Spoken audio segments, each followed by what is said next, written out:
All right, welcome back. My name is Ray Witt. If you are new here, I am streaming basically from nothing to something, becoming a solo indie dev. Um, Coming from zero background, um, filming this essentially real time, no shortcuts, no edits. Keep myself accountable. Today, let's see if I can get this pulled up here. We are going to continue through the Essentials project through Unity Learn. But today is all about programming essentials.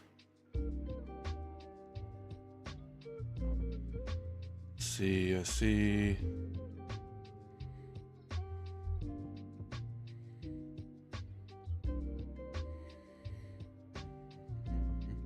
Okay, yes. So we have completed editor essentials, 3D essentials, audio essentials. And as I have mentioned in previous videos, I do not intend to learn anything off stream, even if it's to rehash what I learned. Excuse the mic bump for a second. The reason for that is I kind of want to keep this as open and realistic as possible. And what I mean by that is, anyone who asks, how long did it take you? Well, here it is, essentially. I will be starting from scratch. I will be beginning with Unity Learn and C# primarily.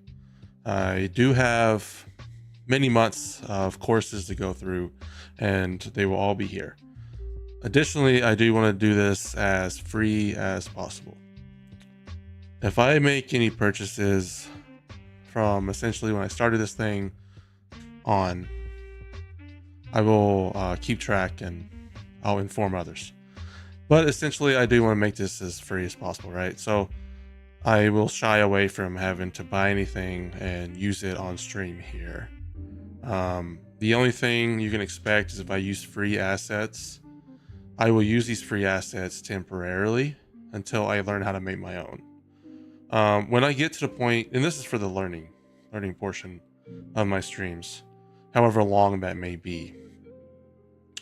Could be 3 months, could be a year, essentially until I'm comfortable with making my first marketable game. That is my long-term goal, is to make my first marketable game. Using all that I've learned here. And everything I've learned will be on stream, live. Okay. Let's jump into this. This, I believe, is, if anyone who's curious about how to essentially get here, you simply go to Unity Learn. I clicked pathways for myself here, and I started with this pathway, Unity Essentials. This essentially, this is it. We will be covering an hour and 40 minutes of course today. And it's a little shorter than my previous ones, so I may leave a little extra time for discussion at the end, if you will. And if anyone has any questions, then feel free to ask them. We'll go from there, or just chit chat even. All right, let's get started. In this mission, you'll program a simple interactive experience where you control a character in a living room scene and move around to collect objects. You'll be able to choose from a variety of characters and collectible objects. In our example, we'll use a robot vacuum that maneuvers to pick up dirt around the room.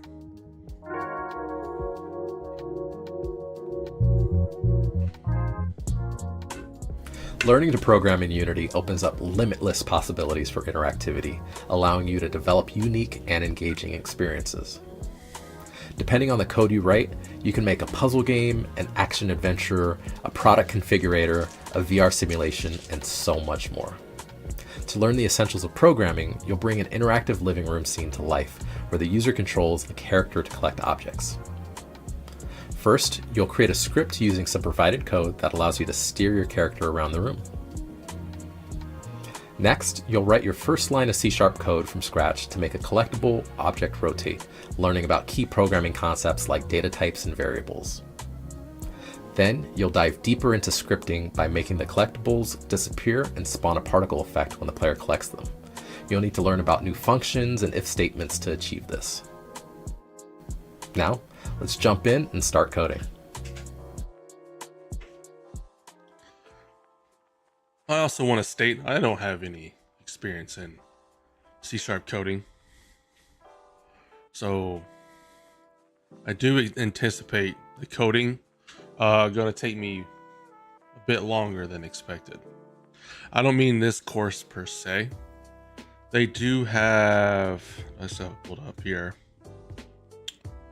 They do have my next section, right, to kind of update as well. A little further on anticipation. Yes, I'm covering this, but I also intend to cover this and cover this, essentially in that very order here. And this pathway that I'm doing right now, I won't be lingering too long. I'll go through and essentially, right, expect an hour 40 minutes. This one, when these courses come across, I will be spending more significant amount of time understanding the code. We'll go from there. I do anticipate to maybe start this. I don't think this week, but next week. And it does say it takes 12 weeks. We'll see. It's probably gonna take me longer. We don't know yet.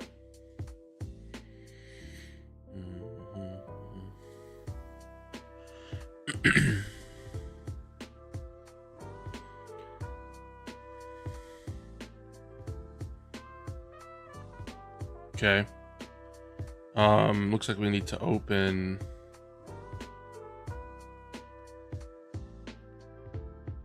Yeah, we're going to be opening the programming scene. In the project window, we need to go to Unity Essentials, click Scene, double click, excuse me, and then click Playground. Oh, wait, that's the wrong one, I think. Hold on. Yeah. We need to go to living room programming scene. Excuse me. Makes sense. It's the fourth lesson.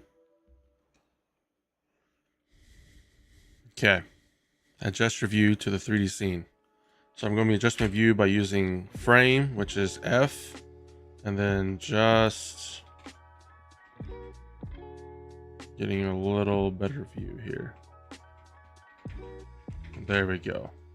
I think that's clean enough.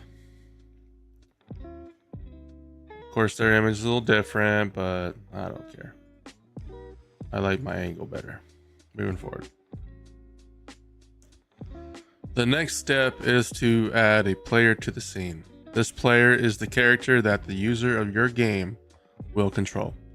In this living room scene, your player can be one of the following: a robot vacuum sucking up dirt, a toy car getting stars, a wind-up mouse finding cheese, an alien in a UFO collecting gemstones. It's up to you which one sounds the most fun. I'm going to say toy car. That's going to be my run. In the project window, we're going to be navigating to characters. Under characters, we'll pick the car, racing car, drag and drop. Okay. Okay.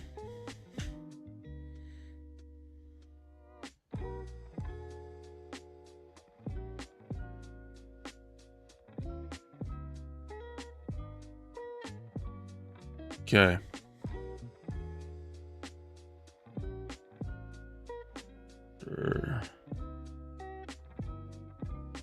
Prefab. Characters. Racing car. I think that's a pretty good looking car. Let's see if we can remember some of these. There we go. Some tools we learned from the first editor essentials is how to navigate using the hotkeys. or in this case, the left click of the mouse while holding, or excuse me, dragging the left click of the mouse while holding Alt allows you to do this. Okay. And then hitting E. Okay. Change the rotation. Good deal. Okay. Okay. And then let's name this player. Boom. Pretty easy. 90 degrees. Actually, let me actually make that more perfectly 90 degrees. So I can rotate it manually and change it where I want. Go over here and click 90 on the Y section. Okay. Covered that. Create a new player controller script. It is time to create your first C# script. This will be my first, truly first C# script. C#, pronounced as, okay, is a versatile programming language that is widely used for developing a broad range of applications from web to mobile to game development, and particularly with Unity for game scripting. Your first script, which is just a document with code in it, will be named, will be named player controller. In this script, you'll define how your player interacts with the game world. Okay.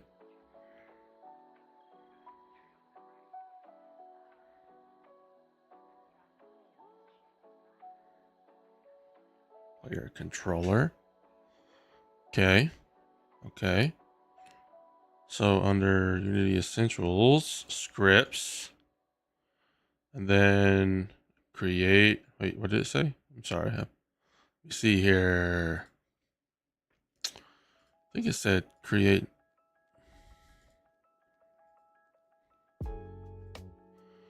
Mono behavior. So also there are instructions here too. If you're like me, I do better with actual visual than I do with the reading section. So if I end up this video and it is right here, I know I'd rather go through the trouble of opening the video and see it happen, see it be created. I tend to struggle with reading comprehension sometimes. Dyslexia, you know. So just a little dyslexic. It does hinder me sometimes. Player controller. Oh. Interesting.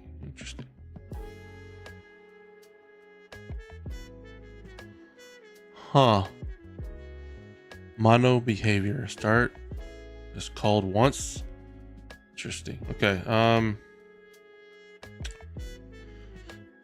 Yep, we do see a blank script in the inspector window. The file is included in this code. That's why it's important to spell the name correctly.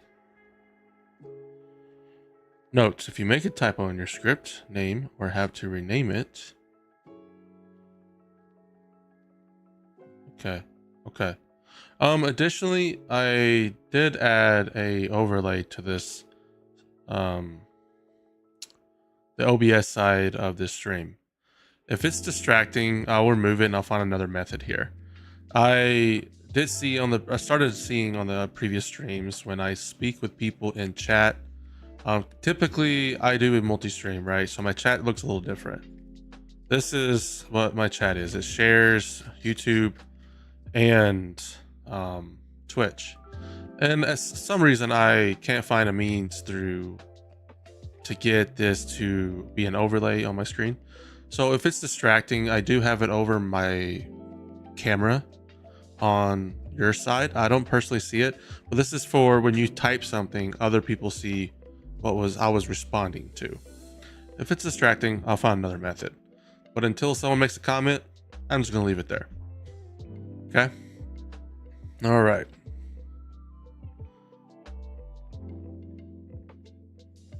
Moving forward, apply the script to the player game object. Next, you apply your script to this player object. Here's a fun fact. In Unity, the scripts you write in C# are components, similar to the rigid body, audio source, and other components you have worked with. The difference between the components you create and Unity's built-in components is that your custom components are editable. Okay.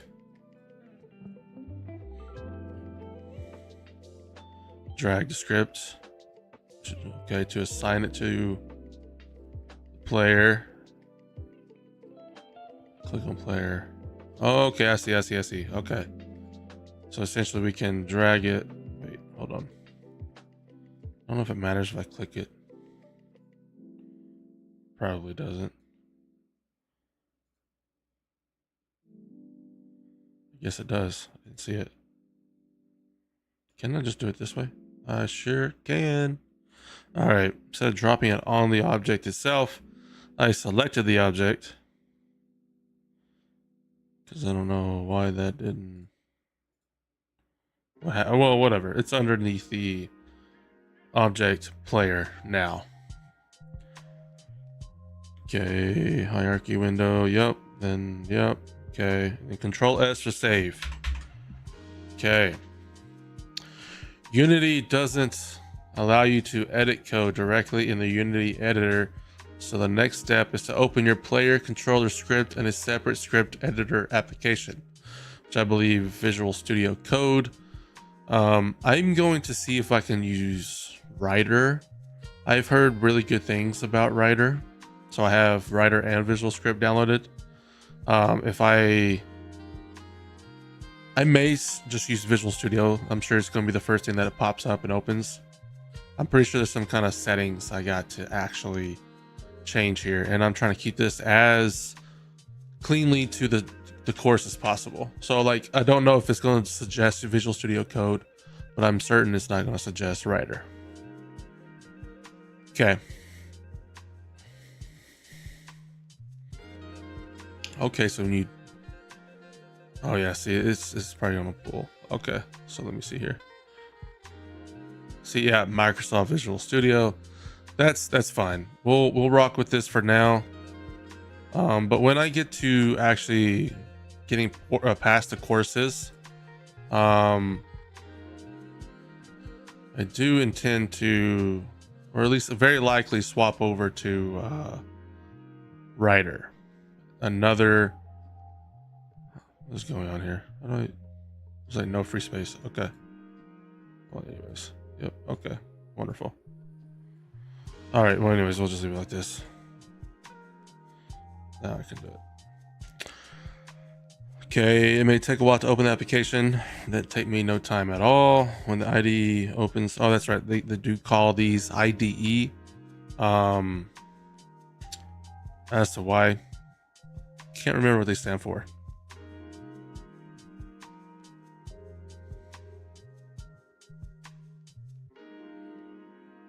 Okay, so this is it does open. Not worried about it.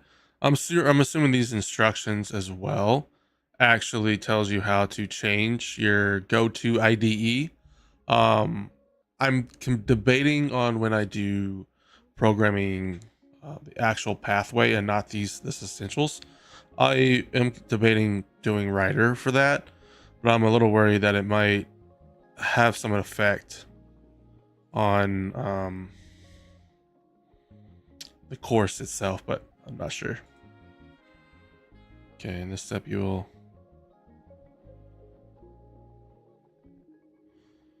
do I need to, let's try this.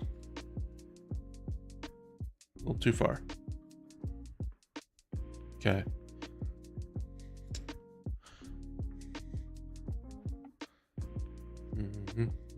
Okay, let's just make sure everything looks decent.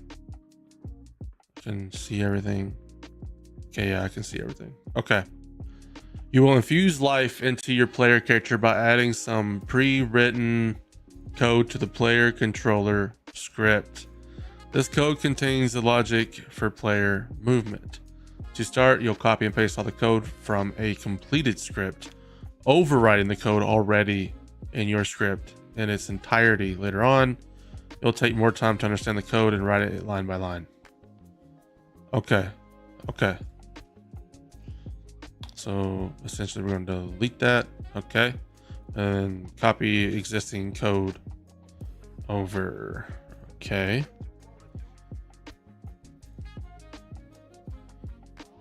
Then play. Okay.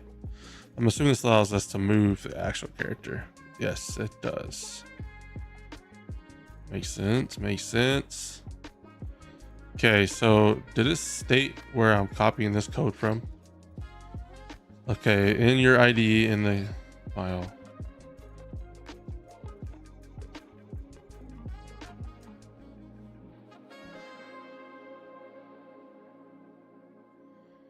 Okay, so this.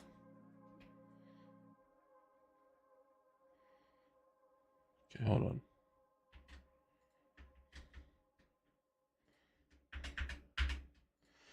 Wait, I don't understand. It doesn't state.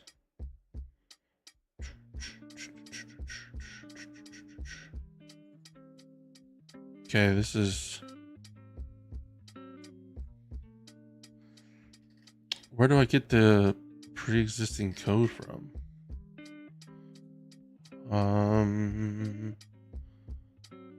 From a completed it says from a completed script.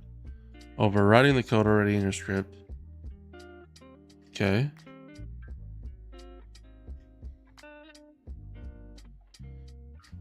Okay, I must be missing something here. System collections, you deleted and then paste it.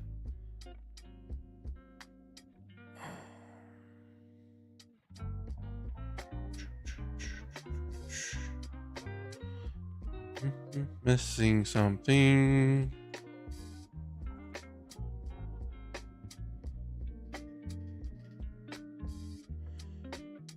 Hold on.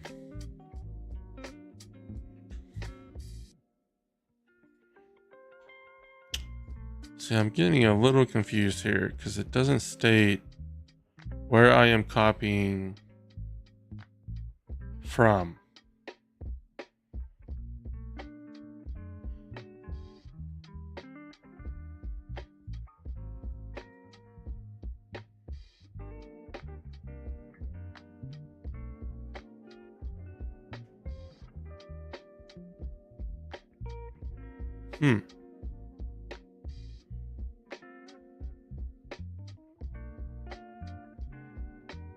I would assume it's under this, but this says player controller 2D.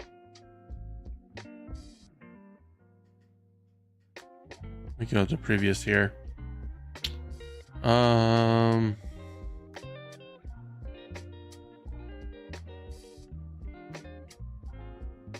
Oh, integrated development environment is what an IDE stands for.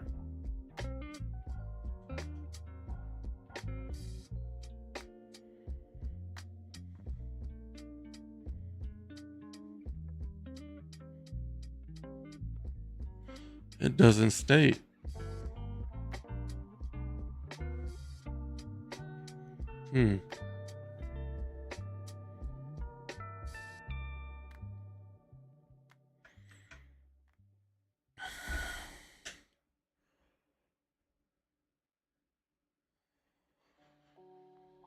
All the code below.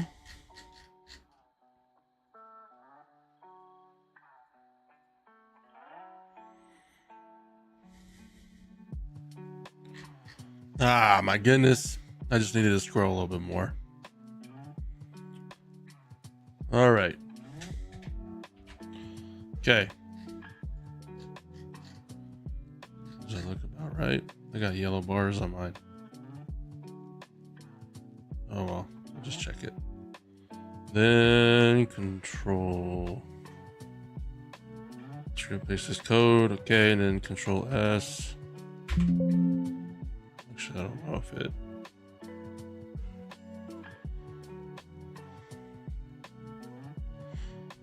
Okay, save or change by control S. Control S.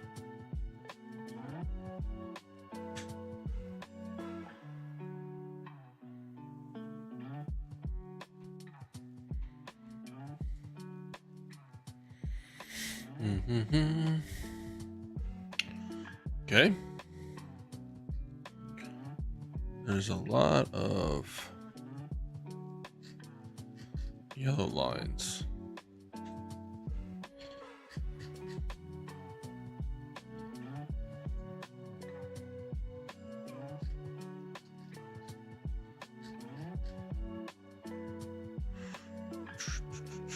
Okay, took it all out.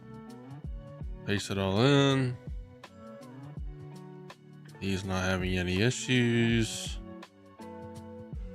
Looks like I am. Let's see. We pasted it.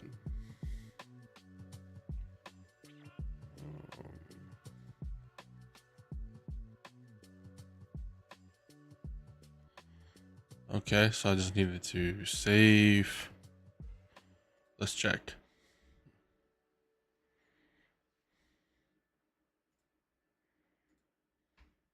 Whoa, damn, that's fast. Okay.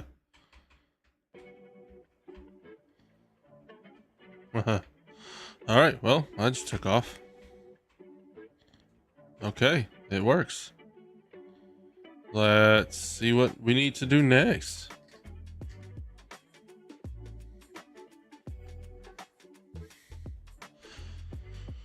Right now, the camera is stationary, making the experience feel a bit distant and potentially confusing for the actual control of the player character. Now you'll position the camera to follow the player in a third-person view, which will be more immersive and intuitive.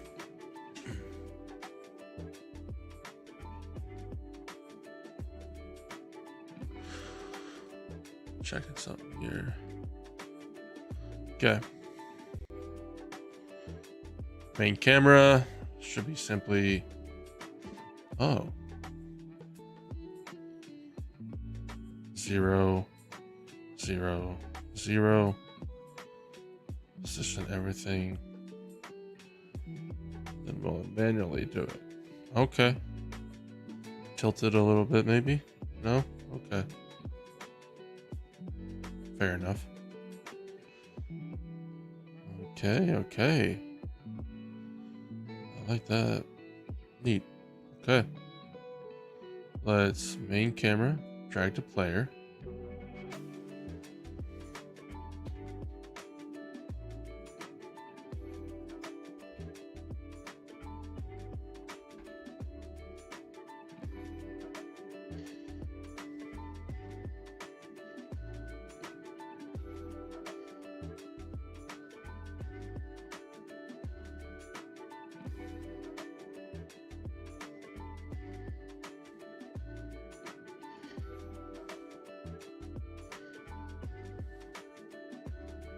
Let's check. Am I crooked? Yeah, I am. Oh, wait. No, because, I mean, it looks right. Let me see. Let's go for that leg. No, it's not crooked. Okay. Sweet. Whoa, okay.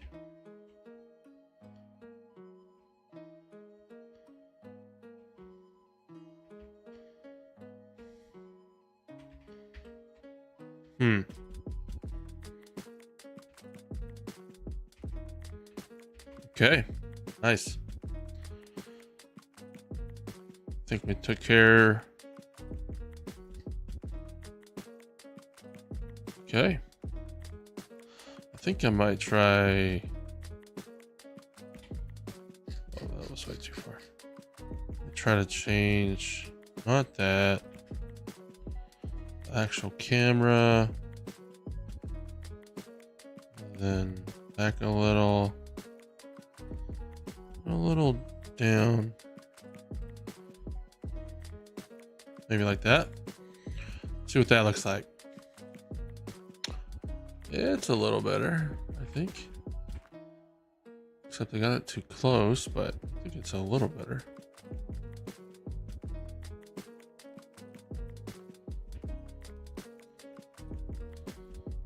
Tell you what though, this thing moves quick.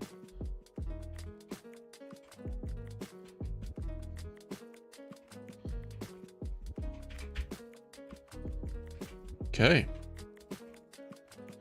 Moving on. Edit player properties in play mode. Editing player properties while in play mode is a dynamic way to fine-tune the behavior and characteristics of your player character while observing the immediate effects of those changes. Important. Remember, anything you change while in play mode is only temporary and will not be saved. To save your changes, you'll need to exit and make those edits again to save your scene. Okay, so play mode.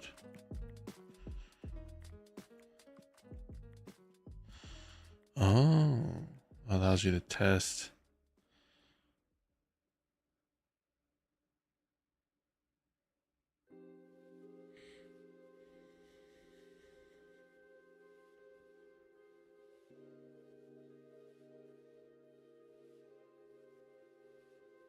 And he goes back.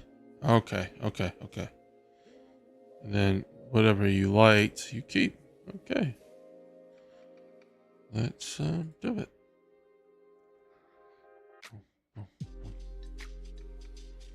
Let's go 1 and 60.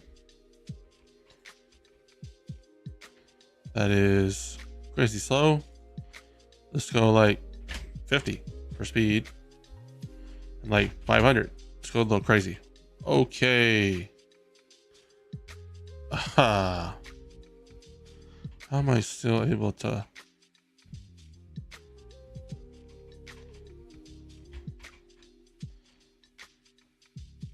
All right. We know that's too fast. Let's try again.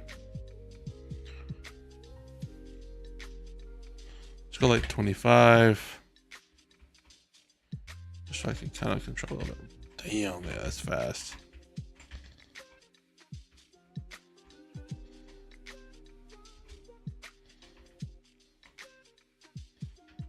Okay. All right. Let's make this a more realistic. 1.5 and 135. I think I prefer a faster turnaround and faster speed. We should go actually.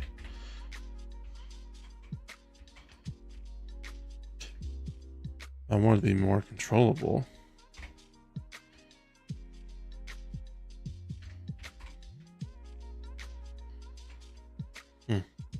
We'll just rock it at its regular settings.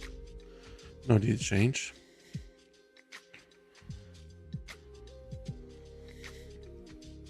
Review and proceed. All right, that finishes the first portion. Always got to remember to save. So we're 20% done with programming essentials. Okay. I'm going to take a little bathroom break. I'll be right back.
Okay.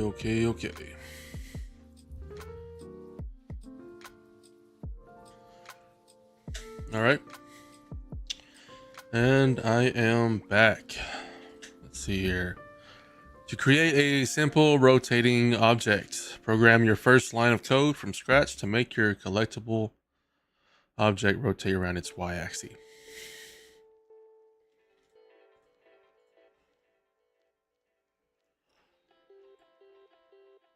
Okay.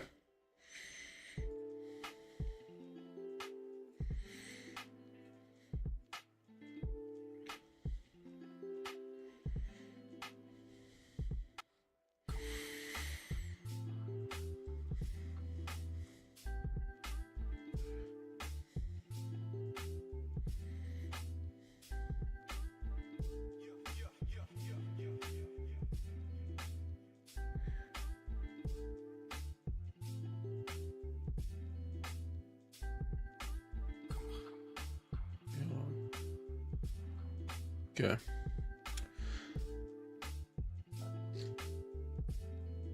Let's close up the audio materials.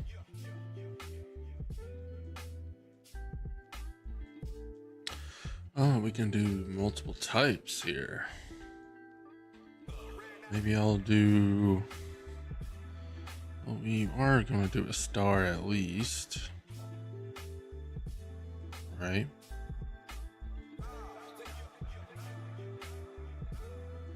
Let's see here.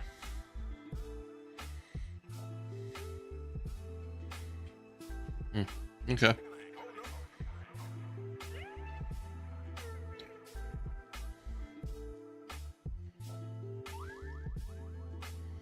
Just kind of put this one in front of the object.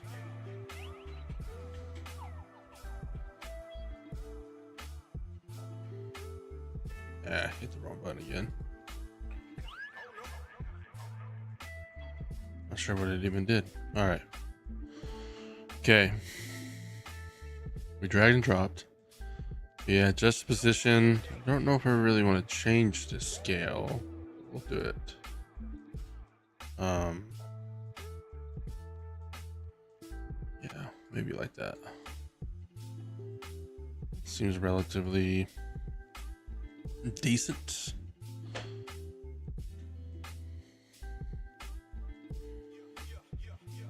Let's see here. Essentially, I think all I did was drag drop and then adjusted.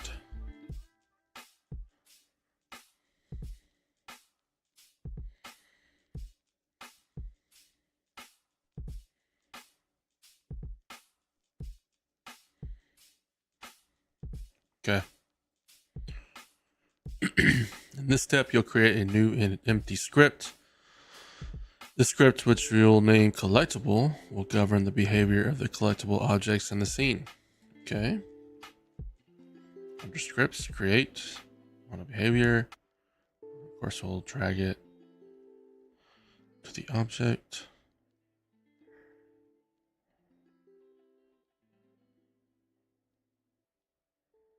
Okay.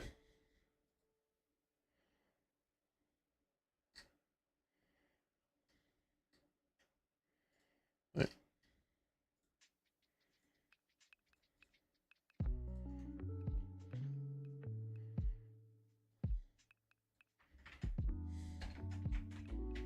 I'll just call it star.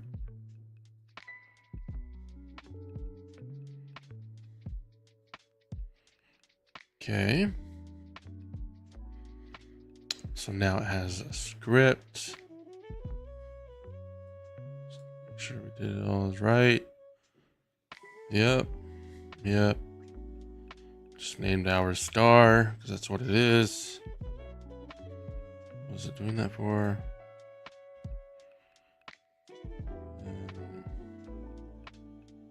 Just dragged it under collectible. Yep. Okay.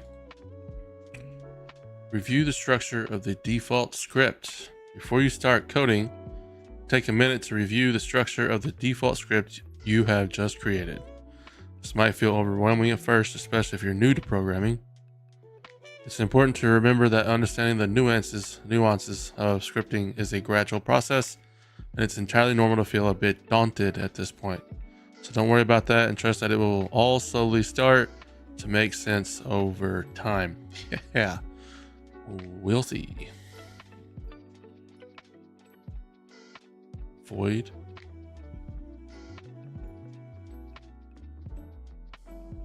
Okay.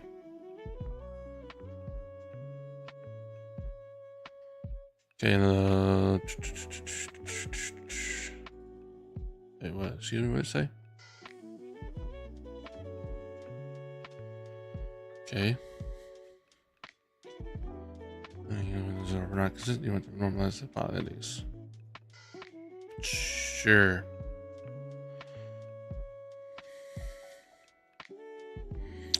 Okay. Located Unity engine. Using statements, link the script to the necessary library so that you enter something like rigid body to the script, knowing that what that means.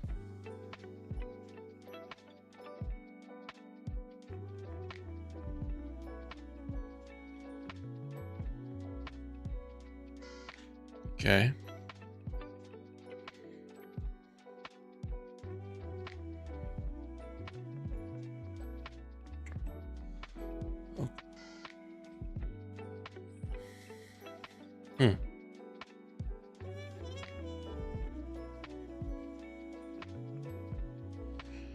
Beneath the using statement, locate the class declaration public class collectible mono behavior. This defines the script as a public class named collectible that inherits from Unity's mono behavior class. Mono behavior is a required class for all game objects in Unity. A bit of code is what allows you to add your script as a component to a game object. Don't worry if this is still confusing at this point. It will slowly make more and more sense as you continue on. Locate the start function.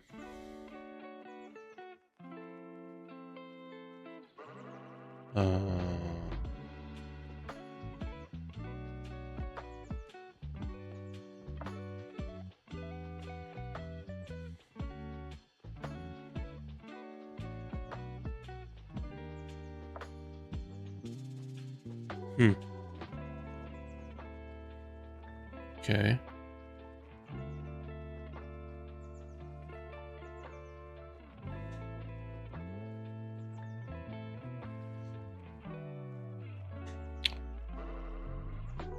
This function is executed once at the beginning of the game. Locate the update function. Unity runs this function once per frame. Games typically run at 30, 60 frames per second, so any code within this function will be executed many times continuously throughout the game, making it suitable for ongoing action and animation. This is where you'll put your rotation code so that the collectible will rotate continuously. Okay. Plan your rotation code. So does that mean I have to open it up separately every time? Okay. Before writing your first line of code, let's take a moment to understand what you're actually trying to do in your code. You'll experiment in the scene view to visualize this. Okay, global, change it to local.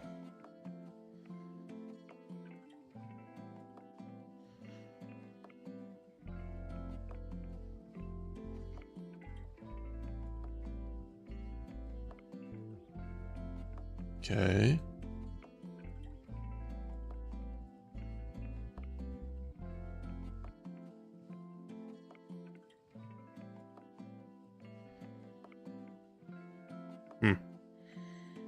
Okay.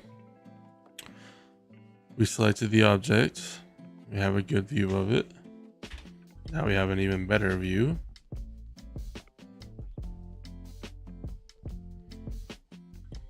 Okay.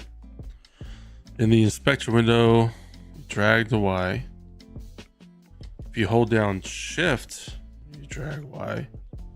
Ah, there we go. Okay.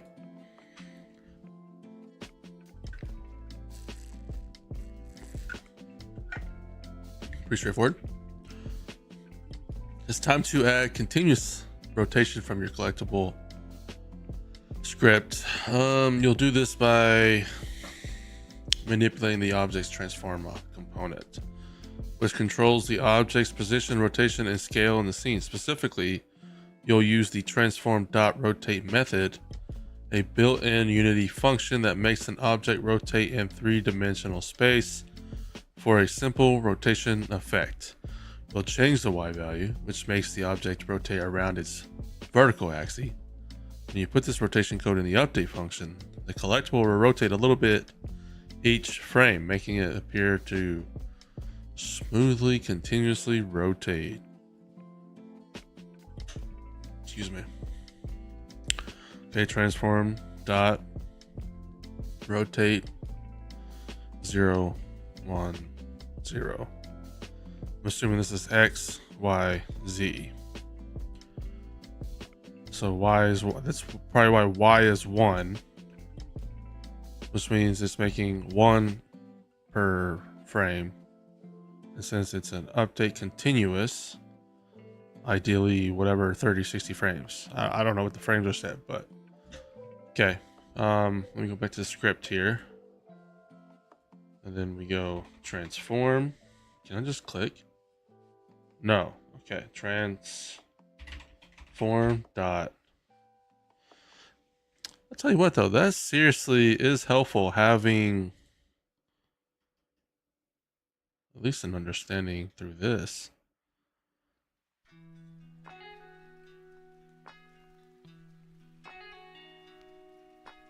Huh. Okay. Well, rotate. It'd be nice if it helped with, oh, it does.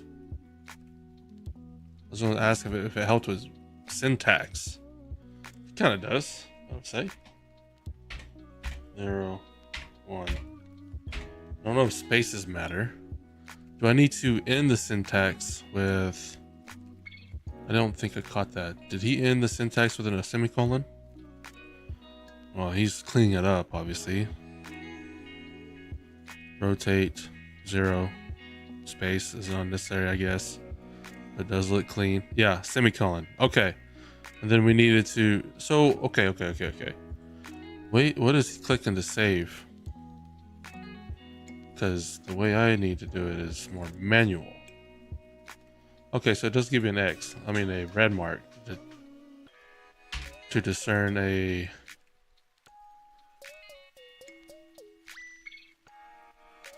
There's not an easier way to do this.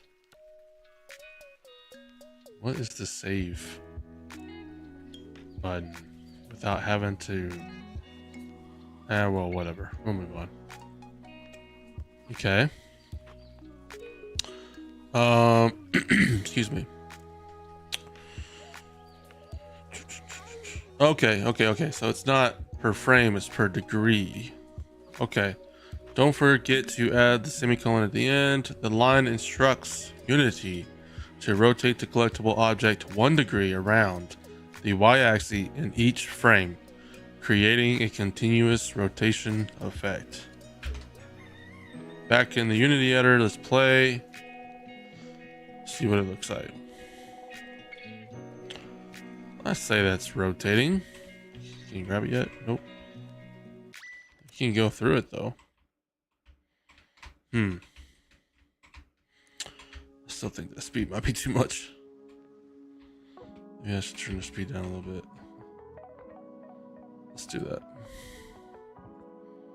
Let's change it to like 4.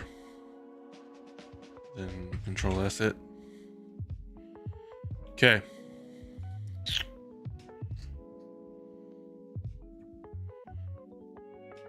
You might notice that the collectible rotates really quickly. However, if you try to reduce the value from 1 to 0.5 in your script, you'll get an error code indicating by a red line. Wait, why? And then wait.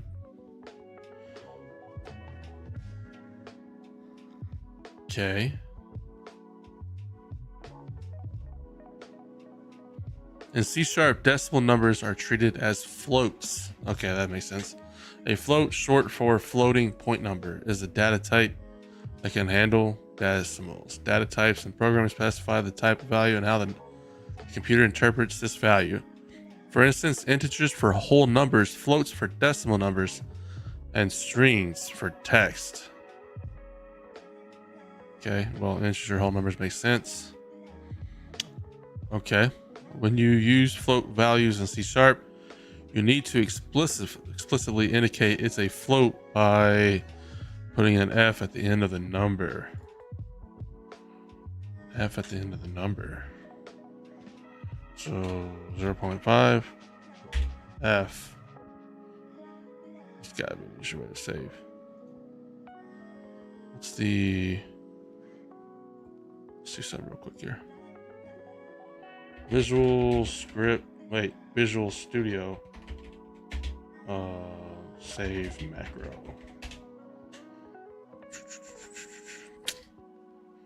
Hotkey, maybe.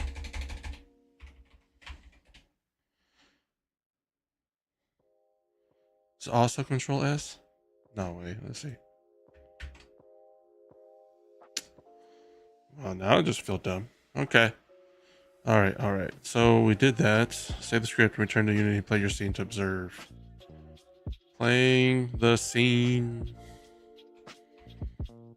I didn't think it was too fast earlier, but whoa.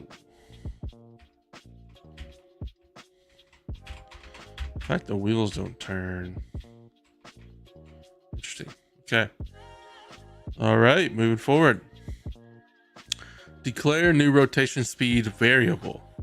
In this step, you will enhance the flexibility of the rotation behavior by introducing a public variable to your script. A variable in programming is just a named piece of data that can vary. When you declare a public variable for rotation speed, you'll allow yourself and anyone else who works on this project in Unity to easily adjust the rotation rate directly from the inspector window without the need to modify the script. This practice is an example of efficient game programming.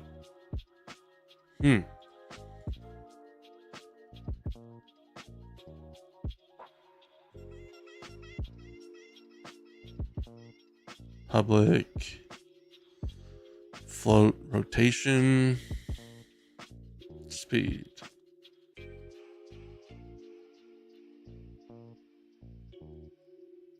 Oh, created a variable. Wow, that isn't that intuitive. Okay. I like that. Nice. Get this back up. So did we essentially, I don't think it matters, right? Where I put it? No, I'll check. Public rotation. Forgetting something. Floats. Rotation. Speed. Okay, semicolon. And then we need to change this. There we go. Rotation. Speed. Okay.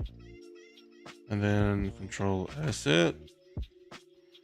See what happens when I click on the star. Hey, look at that. Now I can go 0.5 because I named. So if I essentially, instead of saying, this is conjecture here, but let me see. Let's try it. So instead of saying just say integer now.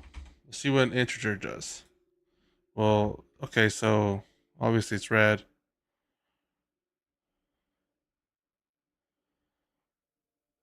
So you can't. Okay. Well, an integer is a whole number. You can't simply just make it a whole number only.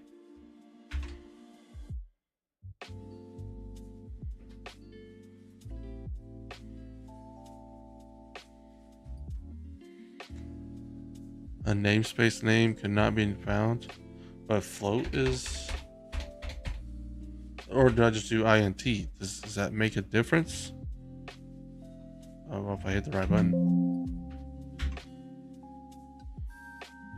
Well, that means 0.5 won't be feasible anymore. Hey, so, but I can do 1. Actually, just to make sure this works, let's do 10 because that's gonna be stupid fast. Shit, so you can do that. Damn. Okay, okay. So for some reason, you can't use integer. You can only use int. That is interesting. Okay. They short formed it. Let's go back to 0.5. Enter. Ba-da-ba-bam. Play. Make sure it worked through, which we know it did. Look at that. You know, as basic as this is, I think programming is going to be more my strong suit. Of course, that's based off of an hour of trying it, but let's take it as we will right now. Okay. Wait. Did he change other things? Hold on. So he did.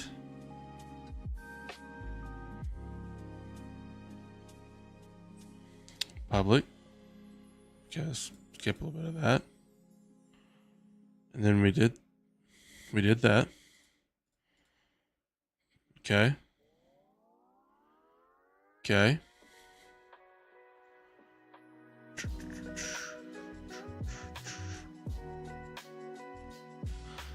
Looks like that's it.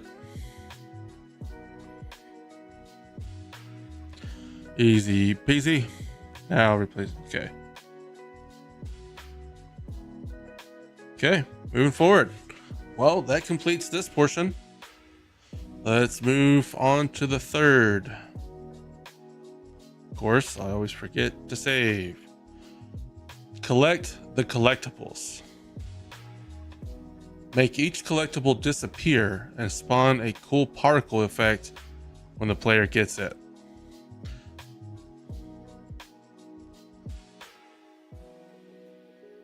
That's a cool particle effect, huh? It looks like it's running over shit. Excuse my language. Alright. Moving forward. Let's watch the video first this time. Wait, what did he just do? Oh, play. Okay. Yeah, because nothing happens. Yeah. It's an immovable rock. Dirt.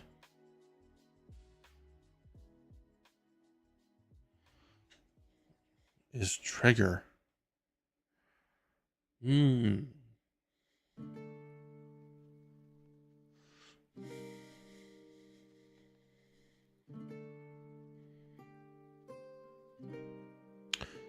Okay, we already collided with it about 100 times now, so we don't need to go through to determine that it is something we collide with. Okay, let's go to is it under this and then wait, hold on. Wait, I think I'm one sec. So did he click dirt, which mine's a star, which means I need to collect. This is under box collider. Did I have box collider? Oh, of course I didn't even see it. And his trigger.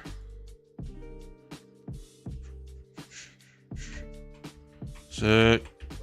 Dang, it's really fast. Still pretty fast. Let's turn that down. Let's do like 2.5 and like 90. That should be fast enough. Or slow enough, excuse me. Okay.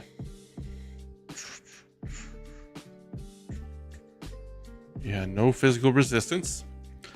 In this step, You'll write code to detect when the player makes contact with the collectible. You'll achieve this in your script using the onTriggerEnter function, a special Unity function that is called when one object enters a trigger collider zone of another object.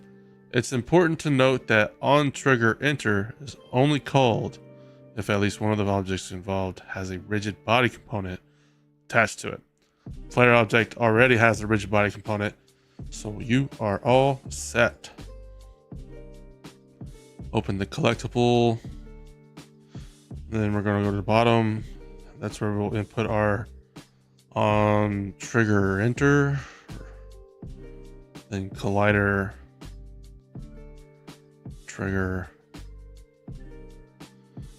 Wait, it does it all. Oh, it's a private. What? All right, hold on.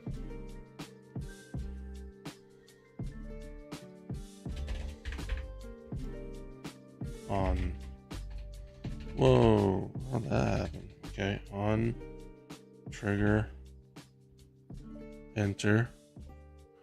It is let's try that again.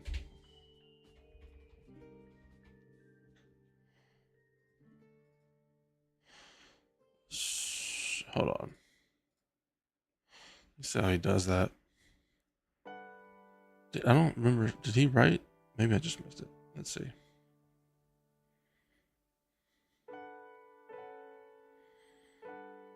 Yeah, so he just clicks on trigger enter. What the? Okay. Well, I want to learn how to do that. Make it so much quicker. On trigger enter. That's all he wrote. Okay. Okay. The heck?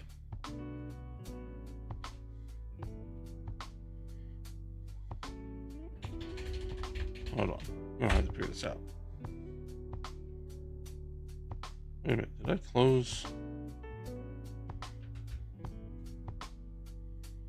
Yeah, I sure did. Of course, I went too fast.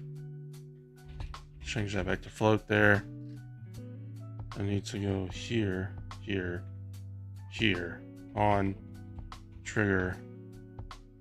That's why. That makes sense. I removed a end bracket for the previous, so it wasn't going to open a private void because of that. But now it can.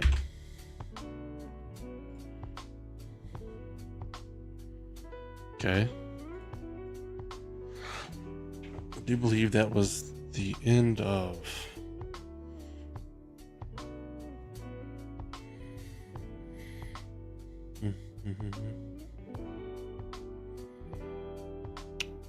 Essentially.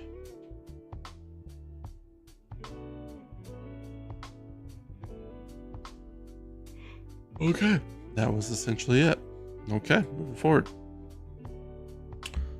Comments are non-executable lines in your code that serves as notes or explanations. They are crucial for maintaining clear and understandable code, especially when you're working on complex projects or with a team. Here, you'll use comments as pseudocode, a practice where you outline your code intended logic in plain language before you write in functional code.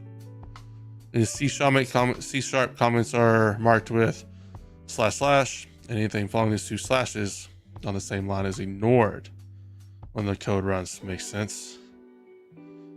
All right. I'm assuming it's just going to tell me to make a comment, which is great to do to understand code, I believe, because if you put this in every section that you are intending for something to do, telling it what this code is doing, and it won't actually implement anything because it's just a note. It's great to keep up with, especially if you share projects. So, what does they destroy collectible? Yeah, so this won't actually run as a line of code, but this is a note. Okay. Easy peasy. I know how to do this directly. There we go.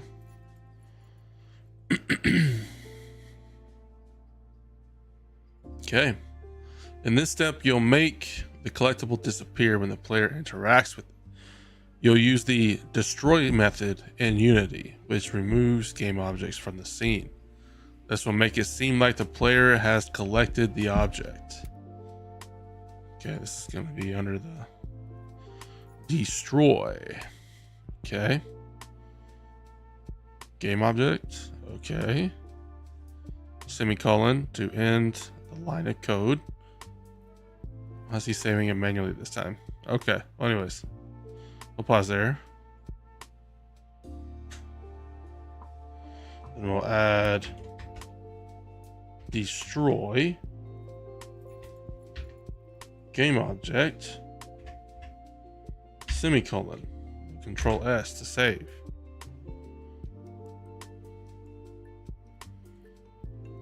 Just happened here.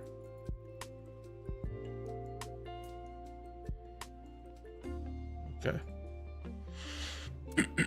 Okay.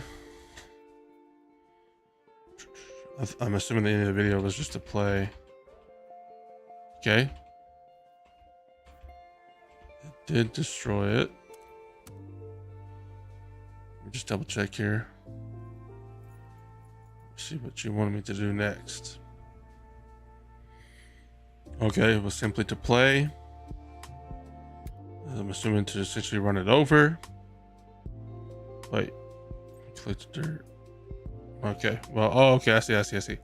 He was just showing that it deleted from the hierarchy window. Makes sense. Which we could do that too. We can check it. Let's see. So keep an eye on collectible star model. All right, it did destroy it. You probably noticed that collecting the object was not very satisfying or obvious. You could barely tell it was collected.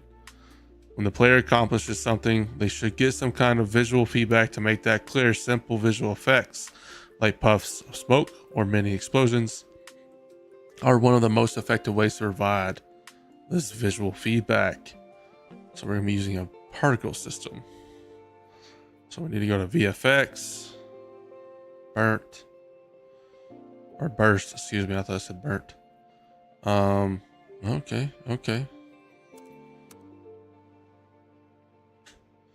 And that is okay.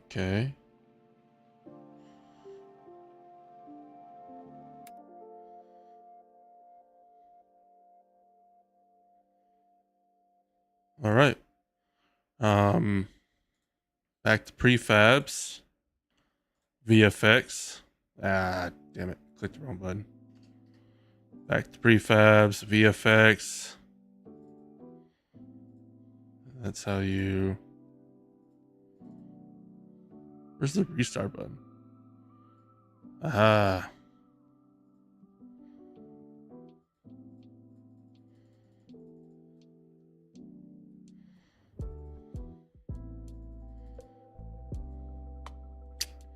And I keep clicking the damn button wrong. All right, let's go back. See what burst looks like.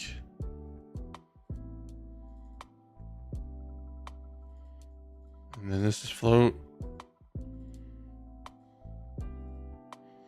Or use float. Okay. What did we use with it? Was he just implicating?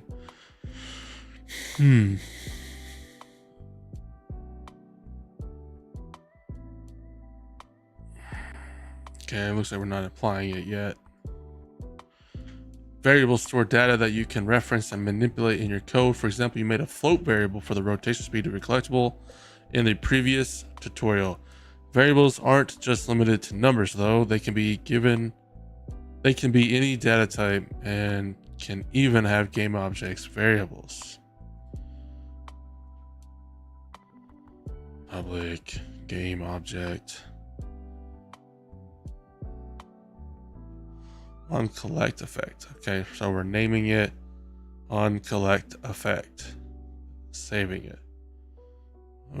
Okay. Is that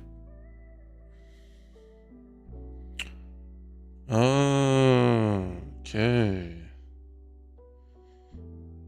Public game object.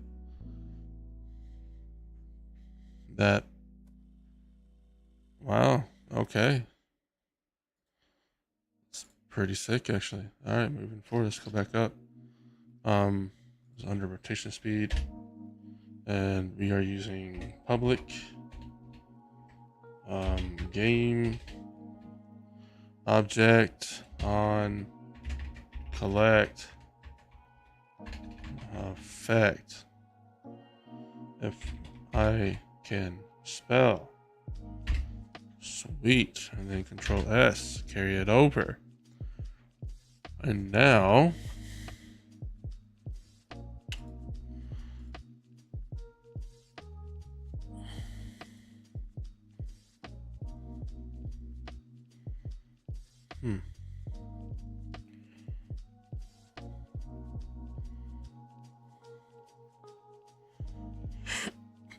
excuse me.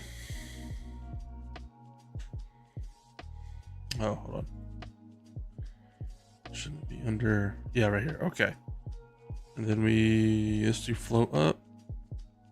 Okay. Hit play. Let's check our code. Something didn't work. I did something wrong. Okay. Okay. Public game object.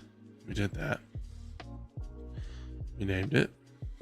We did in syntax. We saved it. We sure did. Then went back. Went to dirt. Well, star for our case. We put a burst effect in there. We did float up. Okay. That's it. Let's Control S it real quick. Let me double check that's in there. It is. So something I just couldn't tell. The heck? Some of the VFX for me didn't function.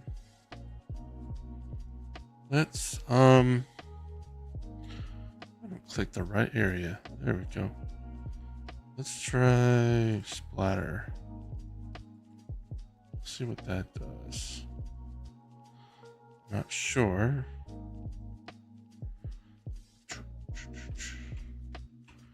What in the heck? Okay, hold on. Oh, still won't generate. You know, if I read the instructions, I'll probably have a better understanding. Moving on. Instantiate the particle. Okay. Instantiate.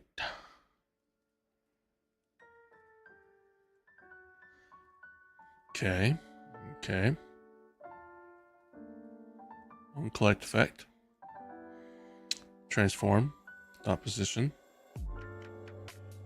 And probably rotation. And then save it. Under the on trigger area. Right here. So I'm coming. Instantiate. Right. Can't spell, so bear with me. I8. All right. The particle. Doesn't help that the keyboard is crooked. Let me put this a little bit more in front of me. That's why, because it moves the mouse. All right. Well, whatever. Who cares? Moving on. Instantiate. On collect effect. Okay. Which then we should do transform. Is it dot position, comma, transform, dot rotation, syntax, Control S.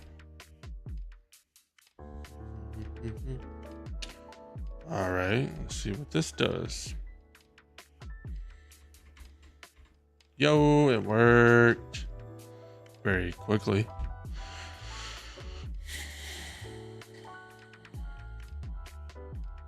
Makes sense. Refers to the position in rotation. That makes sense. All right, moving forward. Number 9 out of 12. Create an interesting path of collectibles. So can I just do Control C, V, V, V, V all over? Let's see what this says. Local. Change the global.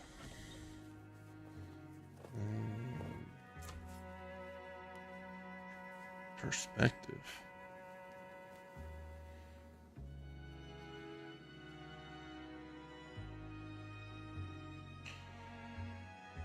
Oh.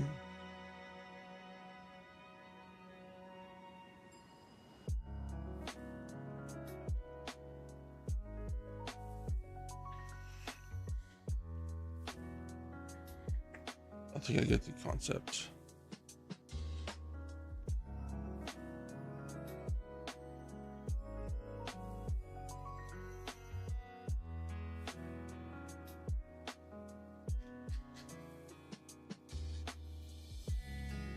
How do I...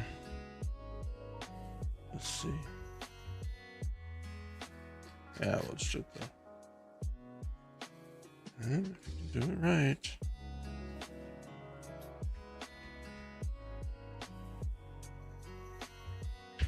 Helps if you do it right.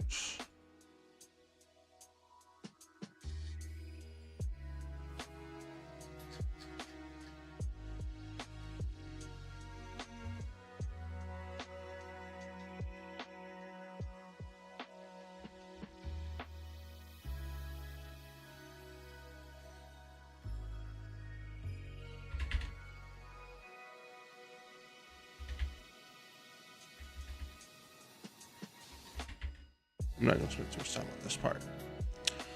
Okay, and then we'll hit play. Let's check it. All right, now we got a bunch of stars.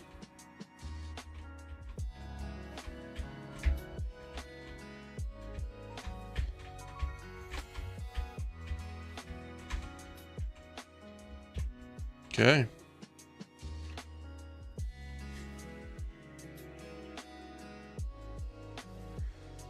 Restrict collisions to the player only.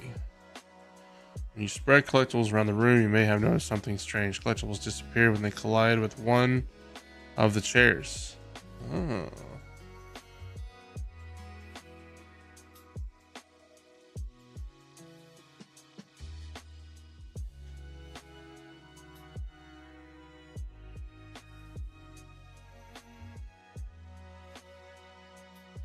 Player.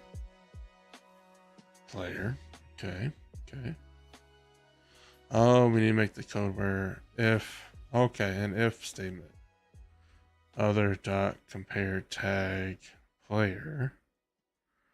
Then bracket it. Okay. Encompass it all in the bracket. Okay, could have just turned out a little easier than that. I need to copy and paste it. Okay. Oh. How do I scroll over? You know what? Just. Oh my goodness. Okay. Not to be that big though.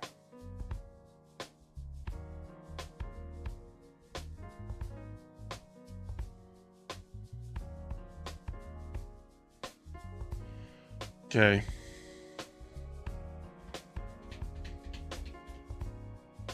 If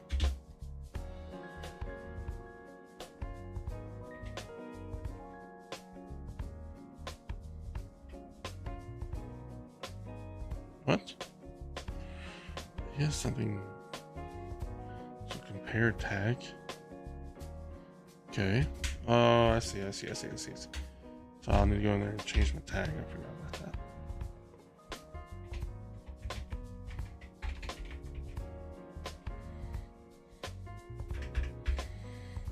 Oh, I see why. Because it opens and closes both tabs. Oh, okay. That's why he copied and pasted it.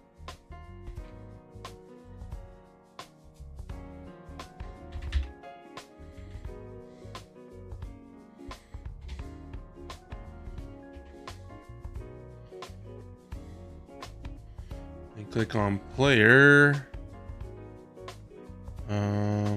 Player. And then what the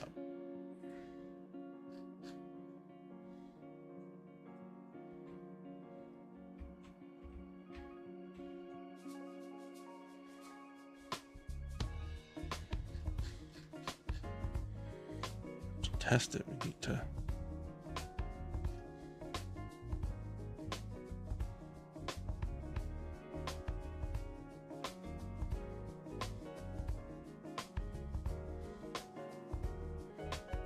is it even? Of course not. What the heck is wrong with it? Why am I?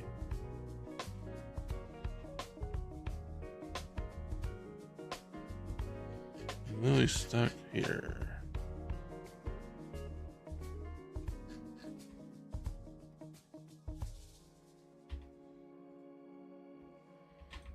Fly-through's not working.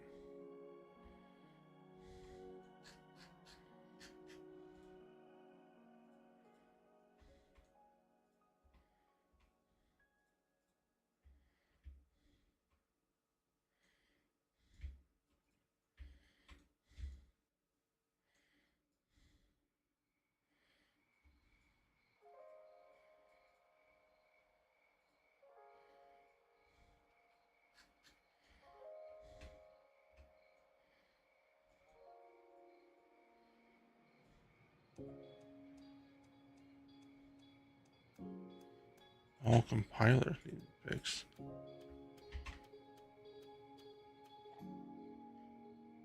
Hmm.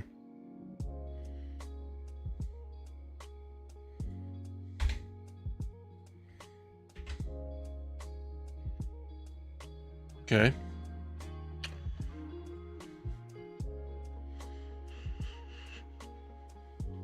Okay, so it didn't destroy it. Could also, yeah, it's definitely touching. Okay. Also didn't destroy when I touched it. What the heck? Okay.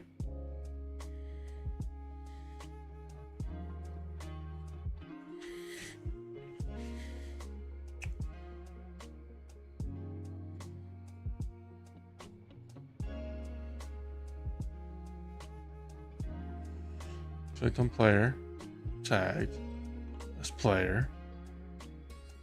Then over here, wrote this code. Then put all this in there.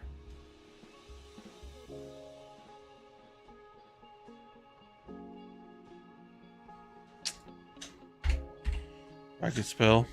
Okay. Try again.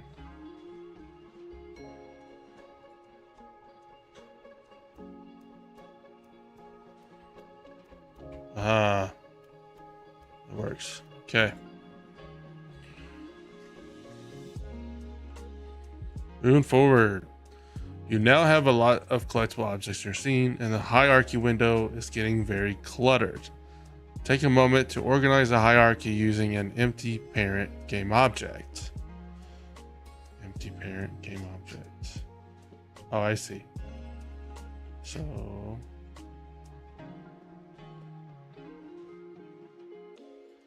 I need to open at the bottom there.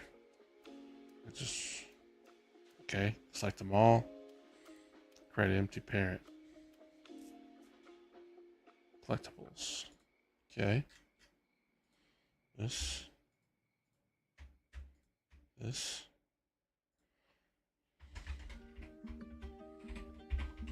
Collectibles. Okay.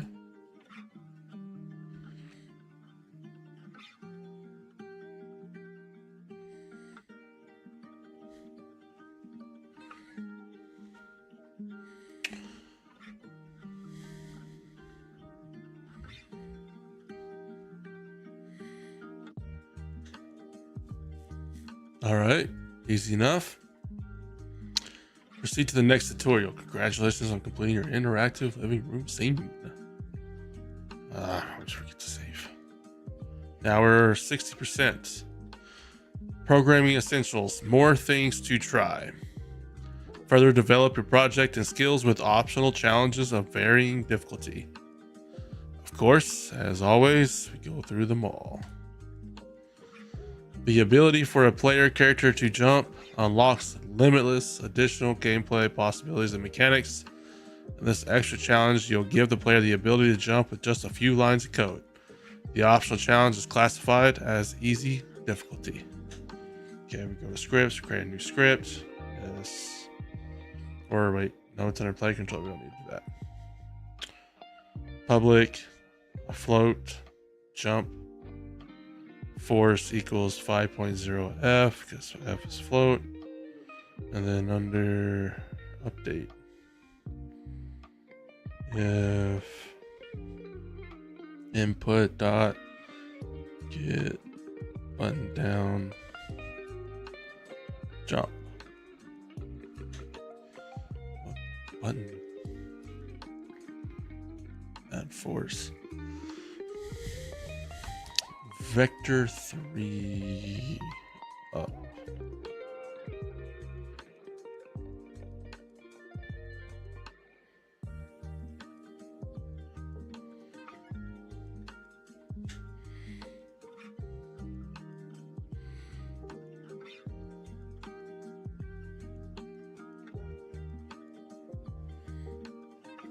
Okay.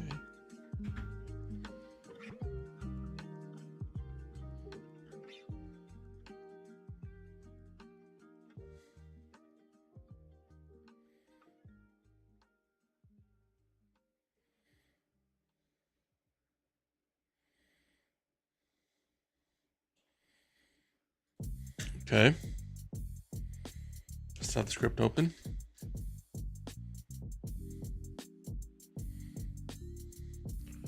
So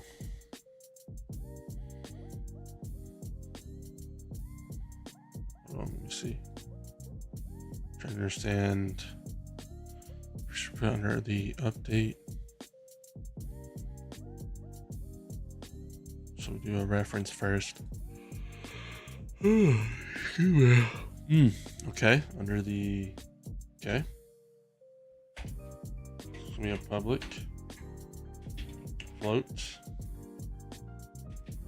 going to be called jump force. Equals 5.0 F semicolon. Then through the update, right? Let's double check.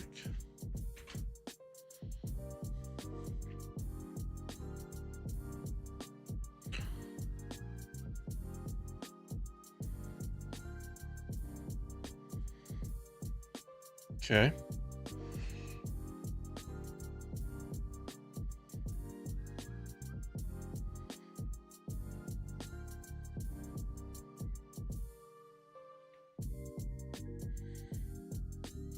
Void update.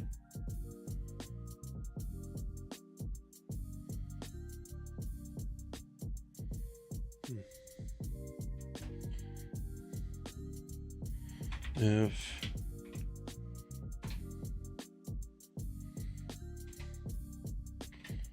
input dot get button down, we will parentheses jump.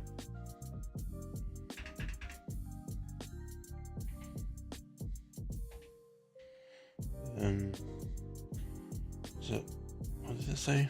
RB. Okay, it's not right. Why does it say RB on the instructions? Let's check it.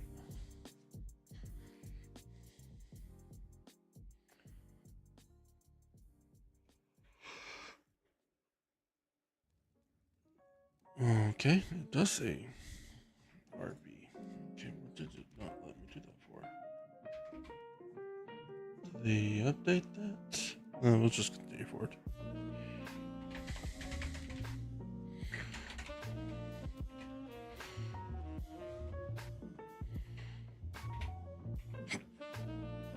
Excuse me.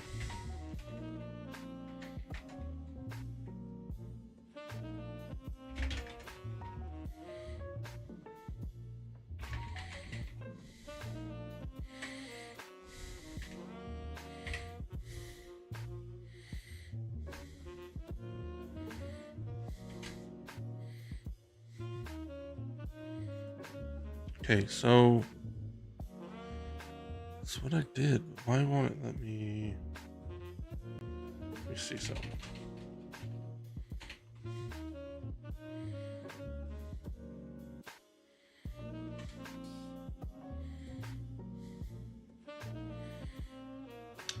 See, that wasn't it's supposed to be like a rigid body.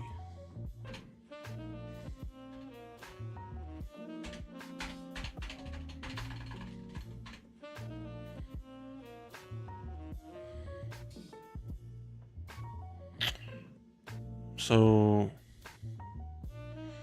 RB isn't populating here. Start from the beginning. Okay, we opened the script. It's under player controller, public, float, jump force, 5.0 F, semicolon. Under update,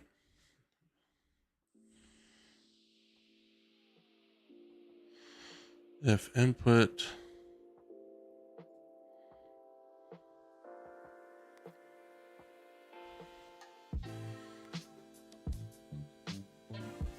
get button down, jump.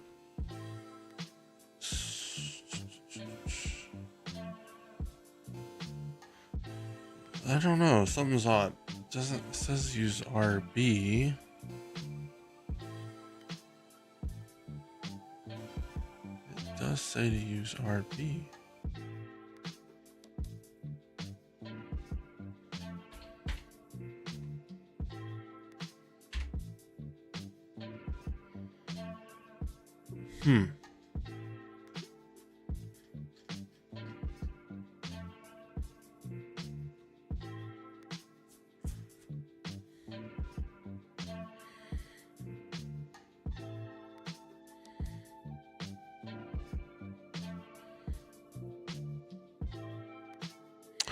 Yeah, RB is a reference to the game object's rigid body component. But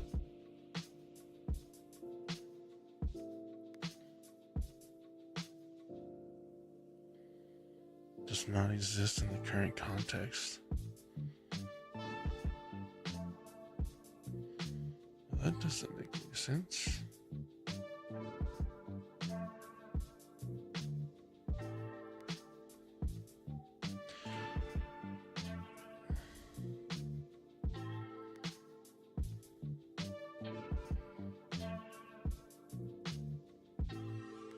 Oh, I bet you I know what I did wrong. Okay. I need to create... Because I did... jump force. I should have another void in here, shouldn't I? Let's see. There's another right there. Does this state to make a void? Let's see. Shouldn't I state what RB is? Let me see here. Private rigid body RB.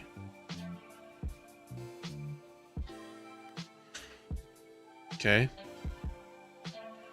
Let's see here. So under the public class, private rigid body RB. See what this does. That fixed my problem. Looks like they might have left that out. Did I just miss it? Let's see. Let's watch the whole thing again, because I don't believe they they state you need that. Let's see. Scripts. Player controller. I mean, I see it. Yeah, so it's underneath. He didn't specify the private rigid body RB.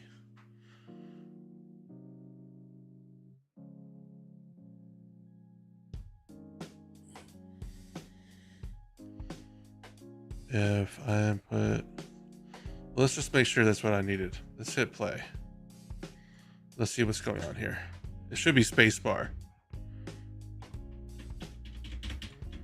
No. Okay, I'm still missing something here. Okay, what else am I missing?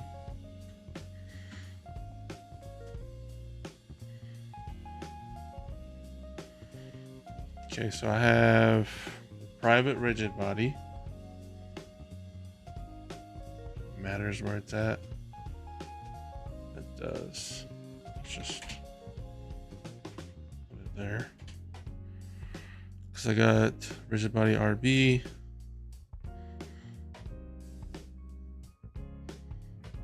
It's got other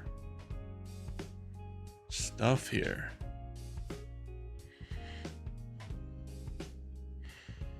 And then under private void start, he's got RB equals get component.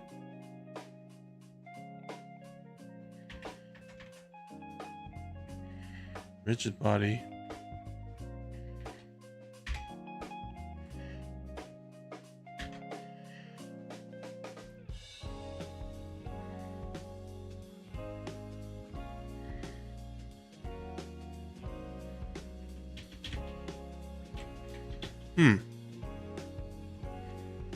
Let's see.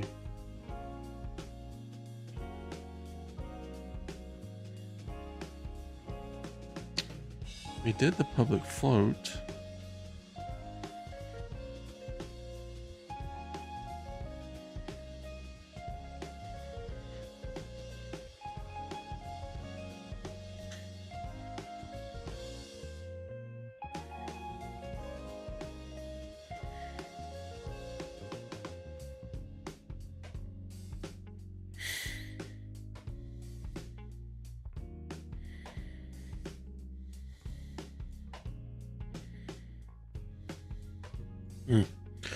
Okay, let's just read through the instructions here.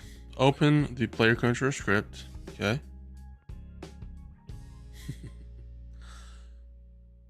Watch me struggle. Open the player controller script in your script editor.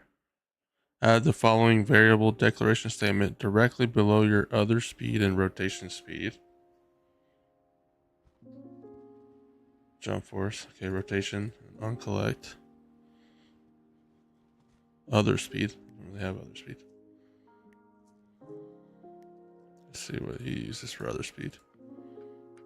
I don't really need that though. Let's see, he uses. I don't really want to do that because I set that through already. Public float jump force equals. Okay, already did that.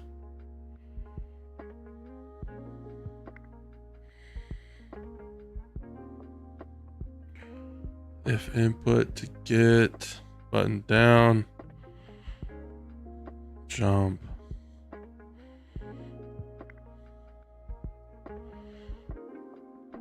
Add force. Vector 3 dot up. I did that right. Let me see. Let's check it. Get button down. Add force. It's gonna be multiplied by the jump force. Okay. Velocity change. Parentheses. Makes sense. Okay. That was it.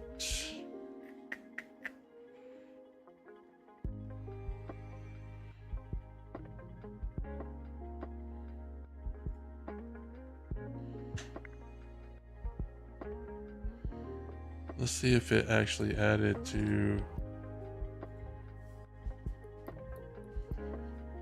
Okay, so it didn't add actual jump force.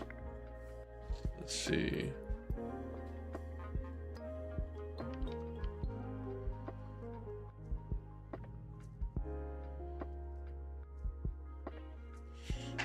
Let's see here.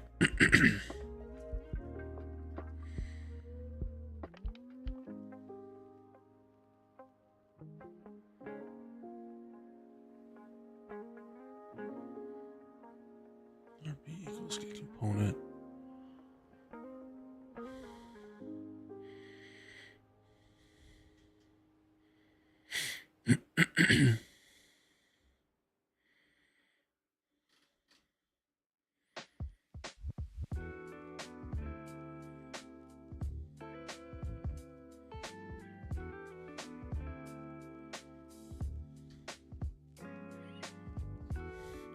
Add the following variable declaration statement directly below your other speed.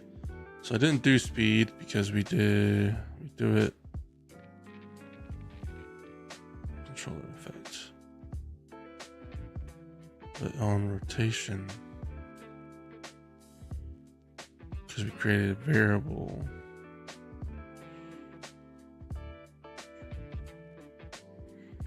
After you save your script, a variable will be visible and editable. Player controllable. Okay, let me save it here. Save it here.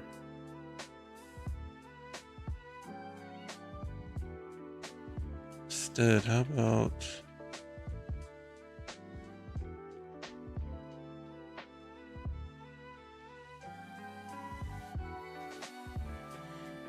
I mean, I know it says to use that though, so I guess I'll just continue.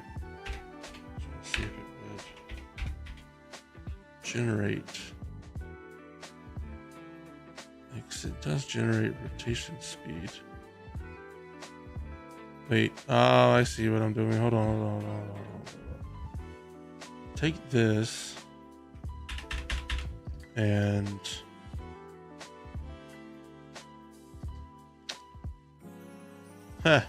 just realized. Okay, so I need to take this out because I just realized that when I opened, I'm actually not opening where I'm supposed to be open. Even though I thought I was. I'm actually open in star and not player controller. Well, don't I just feel stupid? So I'm gonna delete that.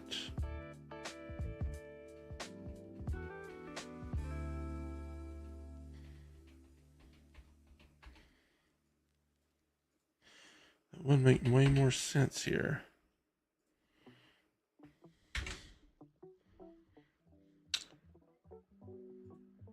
Start over. There we go. Which would make more sense why I see these things differently from the other. I thought I had it open, but I did not have the tab itself open. Okay. So we need to create a new public float here. That's going to be called jump force. We're going to do that to 5.0f semicolon. I can spell because I can't. There we go. And then between update here, we're going to be doing if parentheses input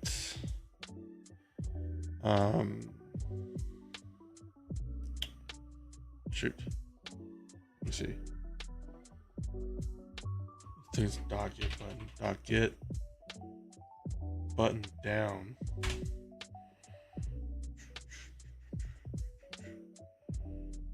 And then in parentheses quotation jump. Okay. Semicolon. Oh, excuse me, actually. You gotta actually open it. Okay. And then RB dot add force parentheses vector 3 dot up times jump force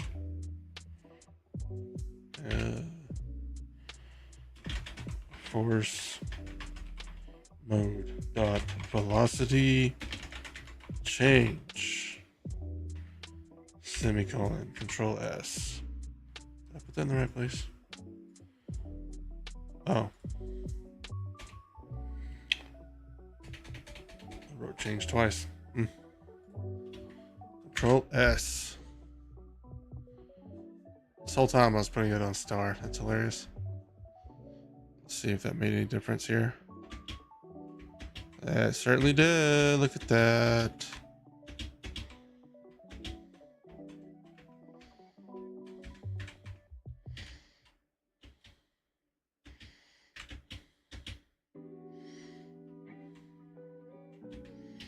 Okay. Then it should be when I click player, jump force 3. Should be able to customize it now.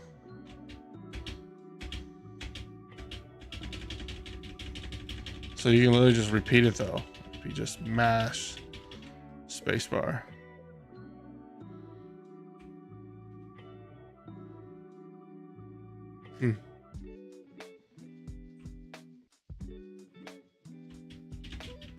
All right, that's how to break it. Nice.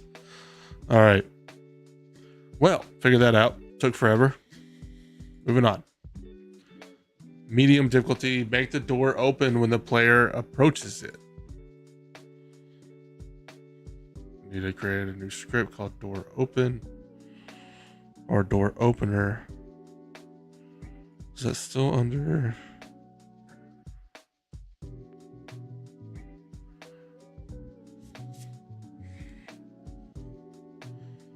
We're dragging the script to door.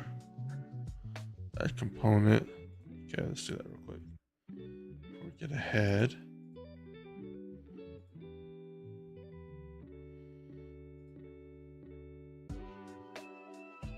Okay.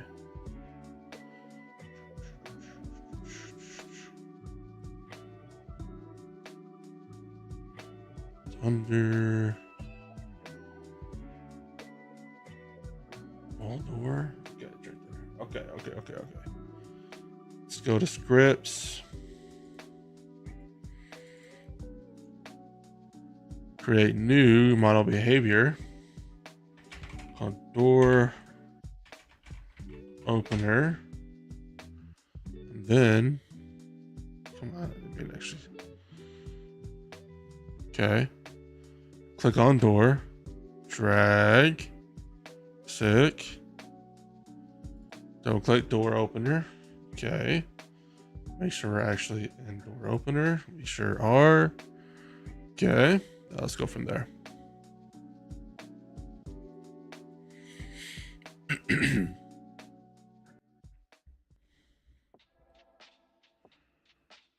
Open the script.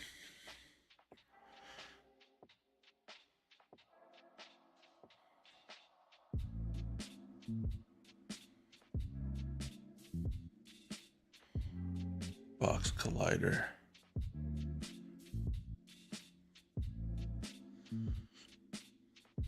Oh.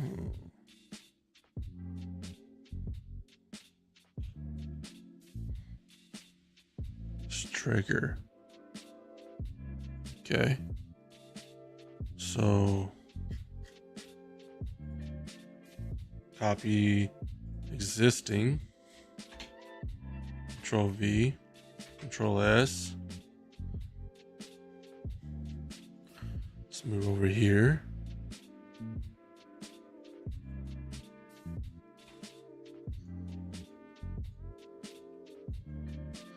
What's wrong with the...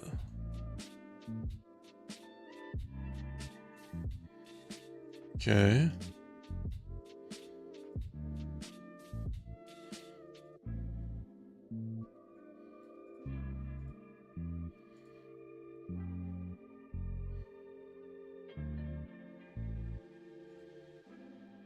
Add component. Wait. Let me just do that.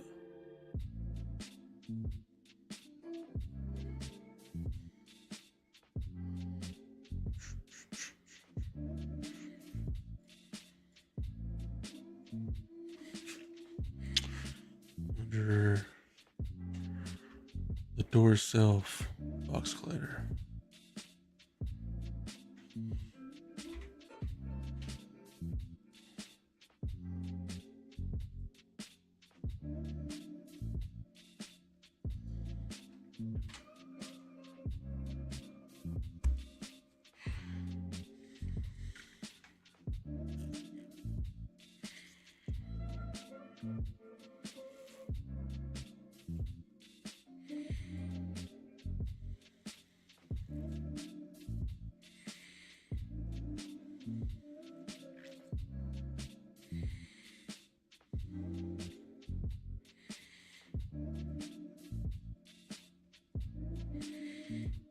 Hmm.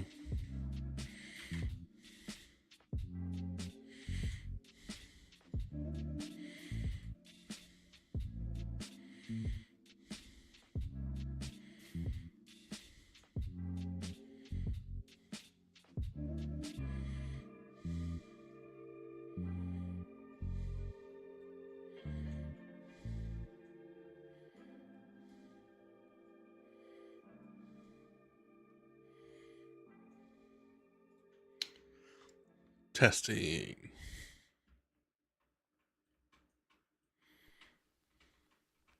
Hey, look at that.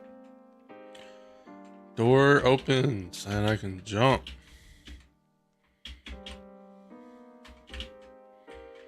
Man, this is getting me excited to like, just jump ship and start making some games.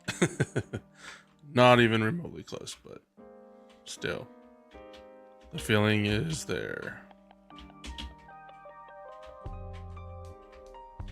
Whoa, how the hell?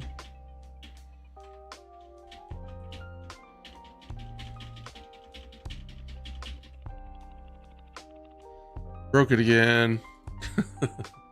Nice. Damn. Okay. Expert. Use generative AI to simulate sunrise and sunset.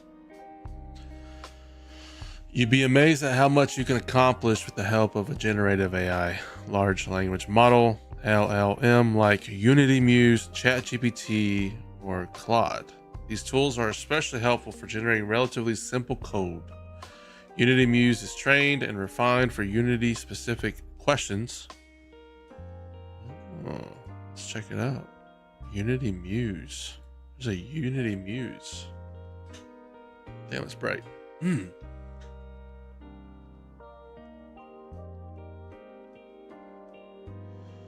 Let's see. I'm not even sure if that's working. That's fine. We'll take it. I did put a chat overlay my image. But I can't quite see it, so I don't know if it's working. I'll check it after the video. Okay, this is pretty sick. Okay. I'm gonna start this so I know. Okay. It's working? Alright, sweet, thank you. So it's just too small for me to be able to tell if it's reading your guys' chat,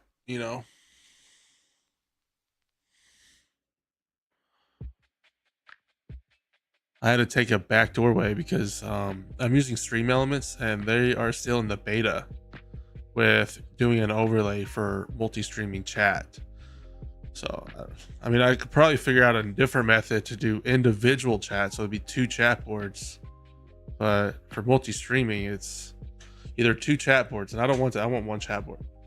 And to do that, I had to kind of create a text file, and use the text file as an overlay and Streambot. So it's kind of a mess, but as long as it's working, I don't care. Until at least Stream Elements makes theirs work. All right, let's see. What we create a script for you that can add some. I feel like this is going to make programming significantly easier. Do you ever program using like ChatGPT or what have you? No way.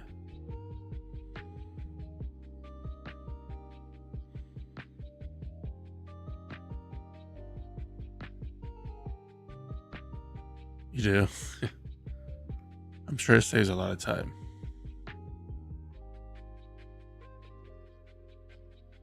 Okay, what was that?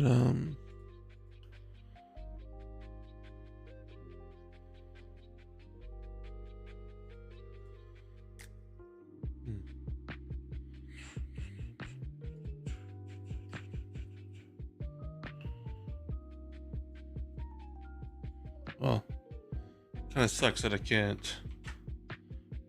You know, I can certainly just do this. If Muse lets me use that, we'll see.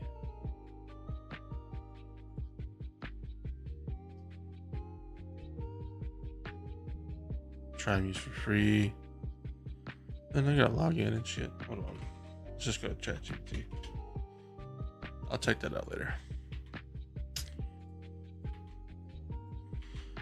You're joking. Yeah, I probably have to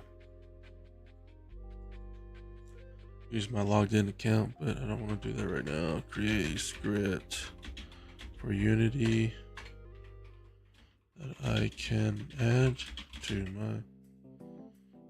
It's a great teacher in understanding programming concepts. No, I believe it. Yeah, that makes sense. I mean, I used it for essentially how to do OBS. To be fair, like anything that I've added, for instance, like, I mean, Stream Elements is where I got a lot of the overlays, but how to actually do what and where and scene collection and stuff like that. Yeah. I also used it for school, but who the hell doesn't? I can add to my directional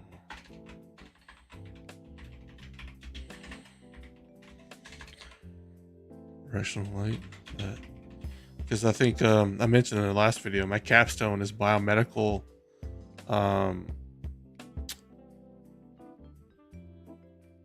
it's like a biomedical sensor for intracranial pressure, and I needed some questions answered, essentially stuff that like you'd have to kind of work out, and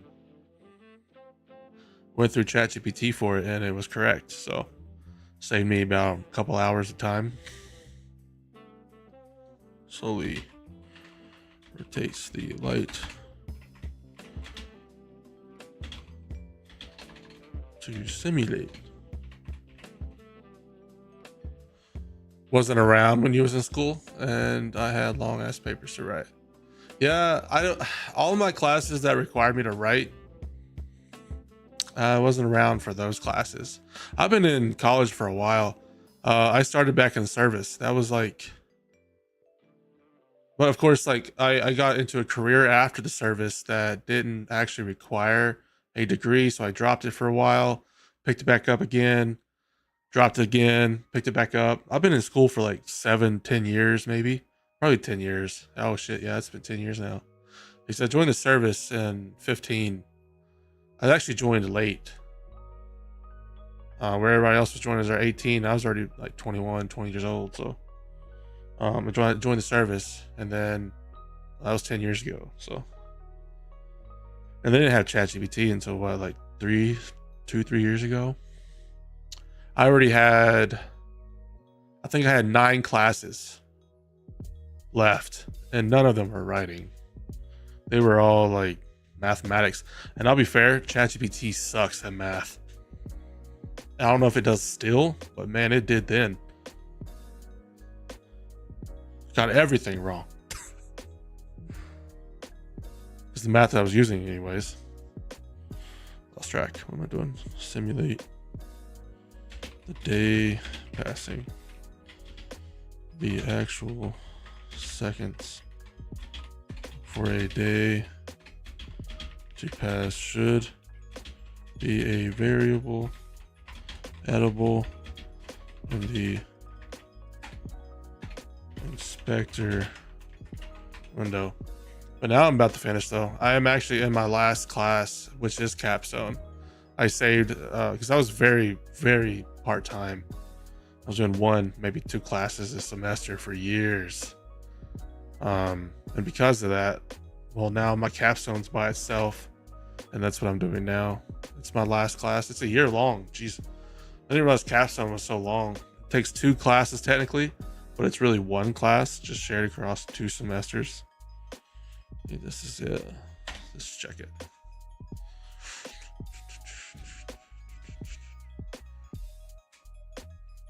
But I'll tell you what though, if it was there for my generals and shit, I would have abused the hell out of ChatGPT. That is a promise. Not a doubt in my mind. What was I doing again? Script name.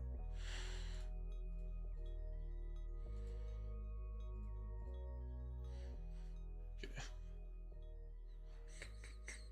Date not sackle. Script. Yeah, we need to create a new script here. That's right. Excuse me. Create. Model behavior. What's it called? Day.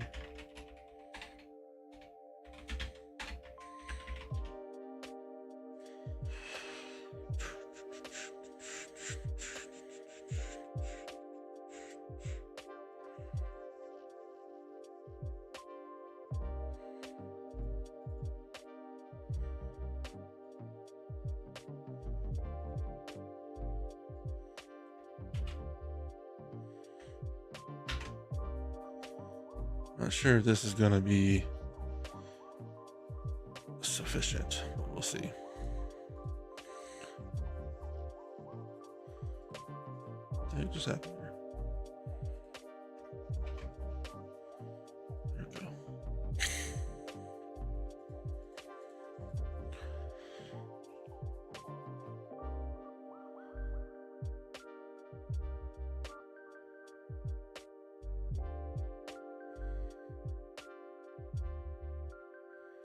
This is like completely different from my mind. Whatever, we'll figure it out.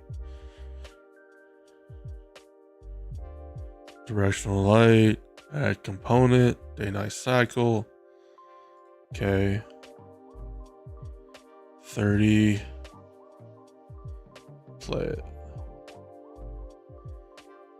Okay. Directional light. Day-night cycle. 30. Control S. Play. Is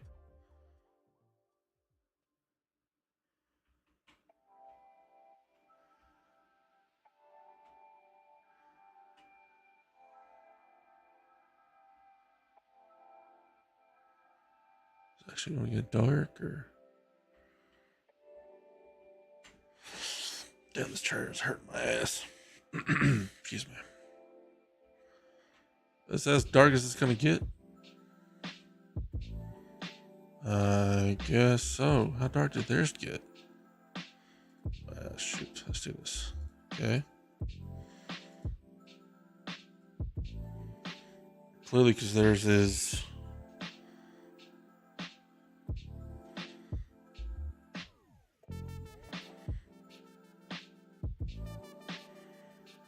Okay.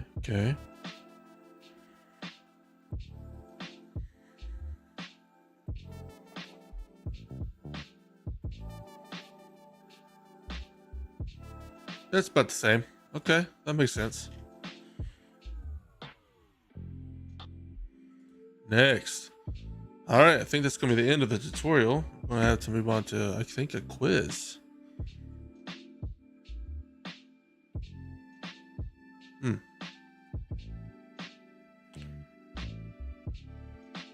Complete the checkpoint. Complete a quiz to get credit for completing the mission.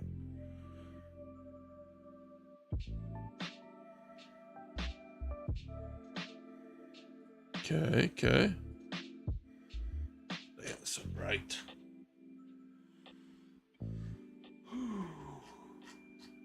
I just like go to the bottom here. Mark all complete and continue.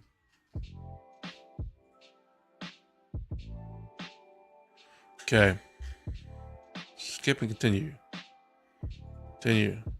Okay. Here's the quiz. Gotta get 4 out of 6 right. Question 1. Which of the following are true about scripting in Unity? 3 correct answers. C# is the default scripting language in Unity. Yes. Unity only supports JavaScript for game development. Well, that just tells me the other 2 are going to be correct. For his namesake, an external script editor must be used for coding, since you can't write code directly inside a Unity editor. I wonder why you can't do that. It's probably just outside the... I can't think of a reason why they wouldn't actually embed inside the editor, like Visual Script or something like that. Scripts attached to game objects can control their behavior, animations, and interactions within the game. Okay. What is the purpose of the update function, which appears by default in any new script you create in Unity? 1 correct answer. To handle actions that need to occur on a frame-by-frame basis. To save game data when exiting the game or application. To manage the uploading and uploading. It used to and have its own scripting language. Did it just not function well, or do they just prefer to use a more mainstream language like C#? Was their script just kind of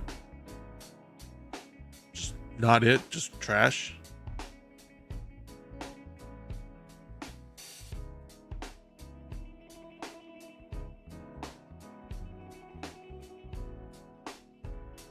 I think the latter. Okay. I mean, that makes sense, to be fair. I mean, it does make sense. I'm sure it also cleaned up the UI quite a bit too. I'm not sure what it would look like. No, I wonder if I can see it. Hold on. I'm not even sure what to look up here. Unity.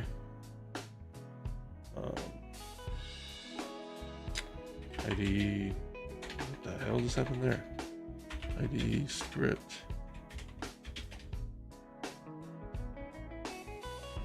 It's probably not even gonna be available anywhere, is it?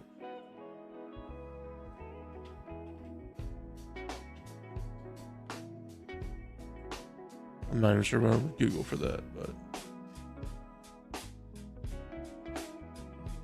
whatever.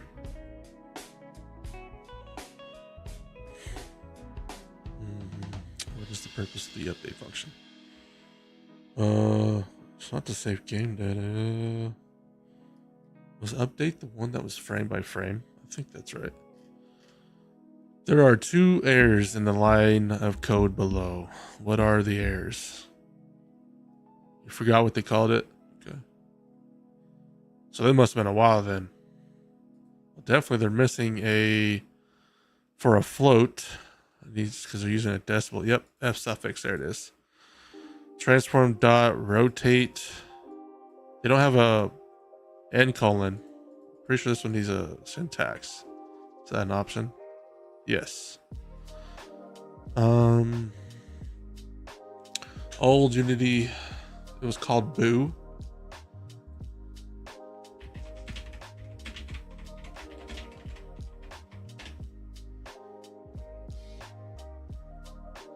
Was removed in 2017. That's not that long ago. What's this? Wow.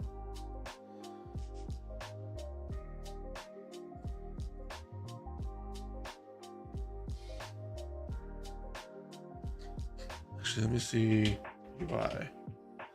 Is there a UI function here? I'm curious what it looked like.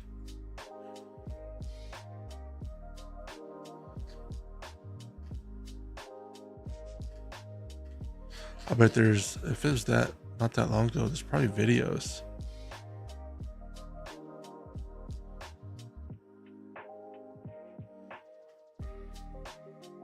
Come on, check that out. Keep that up. See what it was about. Which statements are true about variables in C# programming? Variables can appear in the Unity inspector window if they are declared as public. Yes, I believe that's true. I don't know if public matters, but I imagine it does, because when private, well, exactly what it sounds like. Variables in C# can be of any data type, including integers, floats, and even game objects. That's true. Variables must be declared within the start function of a script. I'm gonna say no. Variables in C# often use camel case notation where the first letter of the first word is lowercase. Okay, maybe that is the case, because this sounds like bullshit to me. I don't think it matters what you name it. You may name it whatever the hell you want it. Watch that be off. But anyways, you have the code below and collectible script. But for some reason, when the player game object collides with the collectible doesn't disappear. What could explain this? You didn't have the tag. Let me see. Does not have its trigger enabled. Let's see, semicolon. The player object does not have the player tag applied. Two answers. Okay, so that's only one. Okay.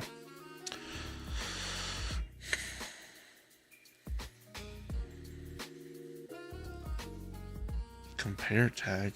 The hell is a compare tag? Anyways.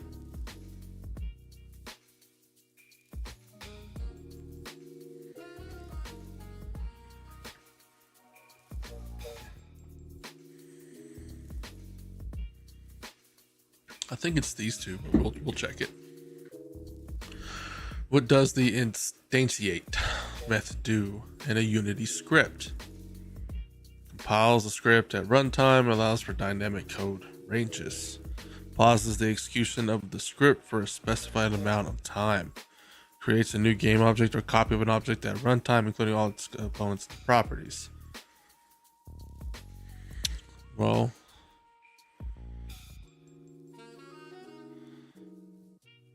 I kind of want to think it's this one, because I don't think it pauses, doesn't create anything. It doesn't really delete anything in the sense of copying. We'll see. Let's see what we got.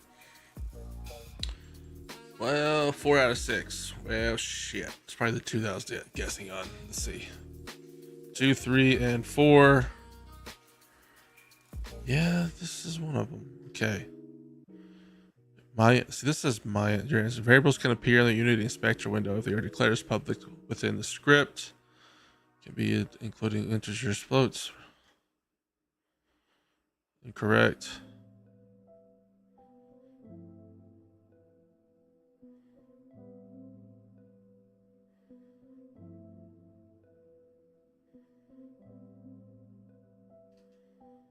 Okay. And then, yeah, okay.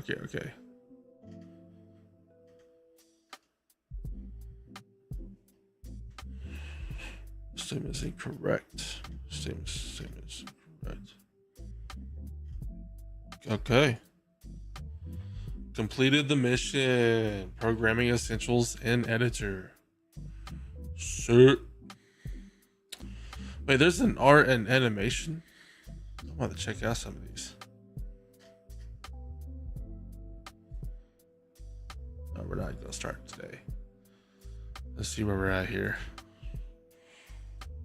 Okay, that takes care of programming essentials. Boom. Yeah, I did enjoy that. I think that was quite entertaining, actually.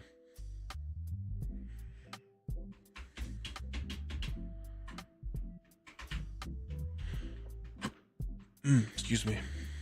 Door opens. I have the box a little too close to the door. Now, another thing we could try is setting code to shut the door when you're out of range, but I'm not quite there yet. Damn, so you can literally just mash spacebar and it breaks the tutorial.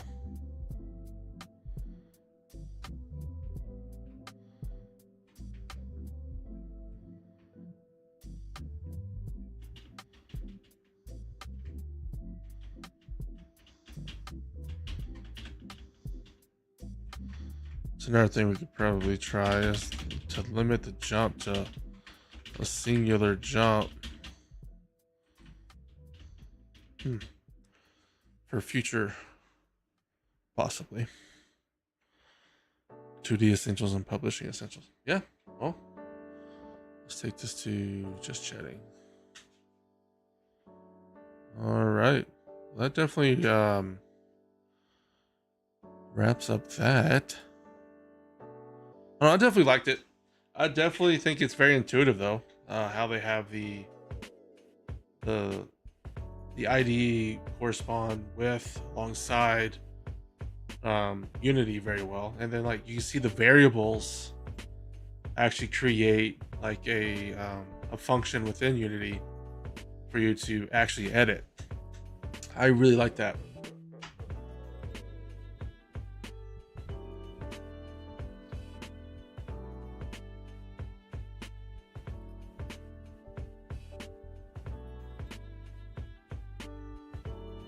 Save these.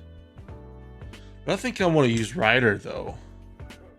I don't know if I don't think I asked, but do you use Visual Script too, or do you use something else?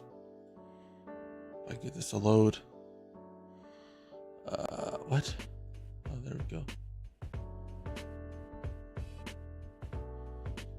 Let's see here. There we go. What do you mean? Just open the damn thing. Yeah, because this is kind of what I was thinking to use. It's been recommended. I don't know much about it, to be fair. So I haven't decided yet, but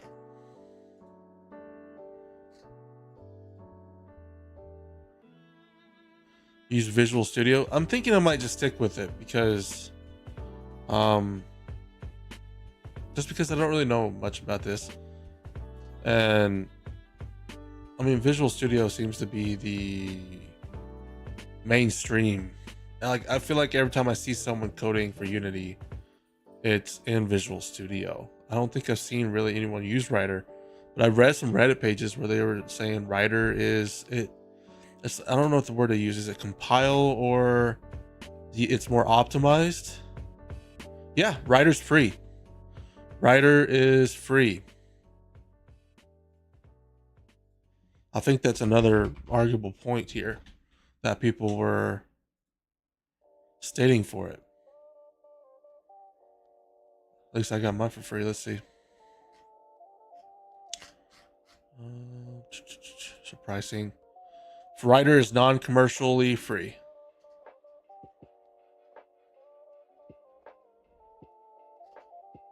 So unless you're going to use it commercially, wherever the hell that is,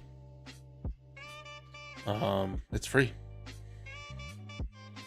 For learning and self-education, open source contribution without earning commercial benefit. Which, my second guess to using Writer is simply for if I ever wanted to publish a game I'm making in the future to Steam. Yeah, exactly. It means you can't use it to make and sell games. Exactly. But realistically, I don't know if it really matters. I don't know. Because like you're still learning C#. It just makes it look cleaner. You know what I mean? I don't know. I don't know if that's true though. I'm basing this off of Reddit page. They say it's a cleaner look. It's just really just a bunch of hearsay shit, but I have it downloaded in case I wanted to swap over.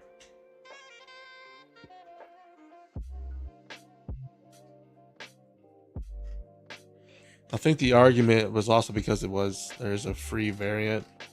I don't know. It says it's beginner friendly too. I don't know what makes it beginner friendly. Honestly, when I looked at Visual Studio, it's pretty like easier to me than looking at Writer. So I opened Writer just now. It looked more confusing to me. That's the first time I've actually opened Writer. So of course that opens just the image. Of course. I gotta fix the stream deck. Yeah, because like I don't know. This looks more. Yeah, I'm probably sticking with Visual Studio. You never know, man. Like I'd hate to have to switch in the future, even if it's 2 years, 3 years, 4 years, whatever, what have you, down the road.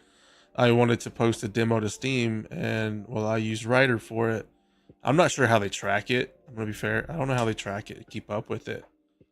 But I'd hate to have to pay them a yearly subscription for a game that I don't know. Ideally, maybe not make me any money in the first place, but since I posted it, well, now I gotta pay for the subscription for Writer. I mean, I don't know how they track that stuff or if it even matters, but I downloaded it in case I wanted to go through it and check it.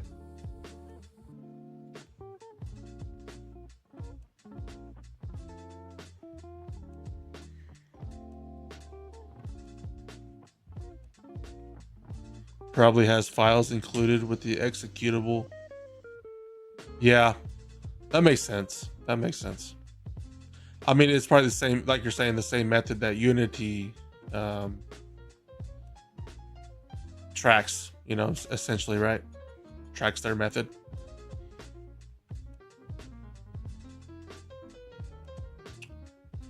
I think I just got Ghost of Tsushima today. I gotta check that shit out. It's actually on its lowest price that it's rated ever... M from a... Damn, that was probably the lowest price it's ever been. $40. Not bad. I've been wanting to play this, but I also didn't want to pay $60 for a game. Especially for a game that's, I don't know. I don't want to pay for AAA games at full price anymore.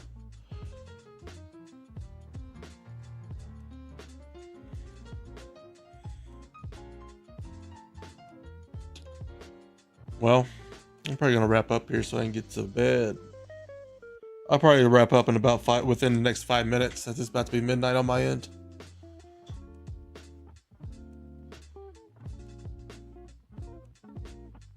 Saving up for a new PC to speed up development. It's getting old. What GPU and CPU are you running? Do you know? Don't tell me you're using a laptop.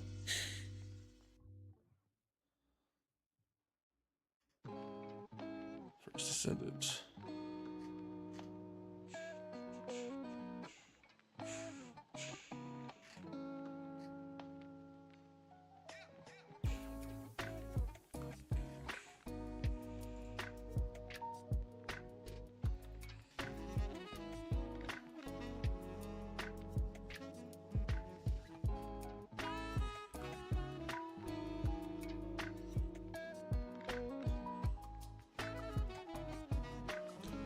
Her GPU is 6400. Oh, okay. It's giving it to you for free. I'm not too familiar where Gen is for, let me see. 6400.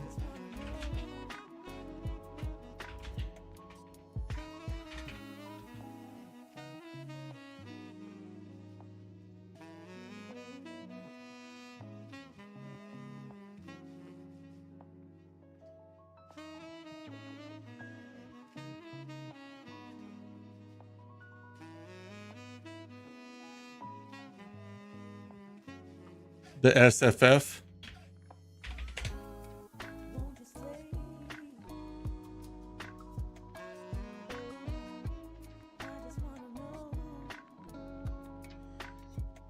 Oh, yeah. Okay.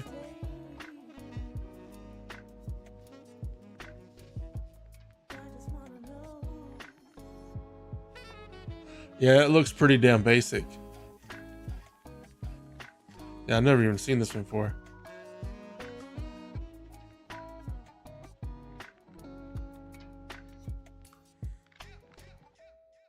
Okay, oh, you can get it for 170 now. Is that the same one? Doesn't say FF.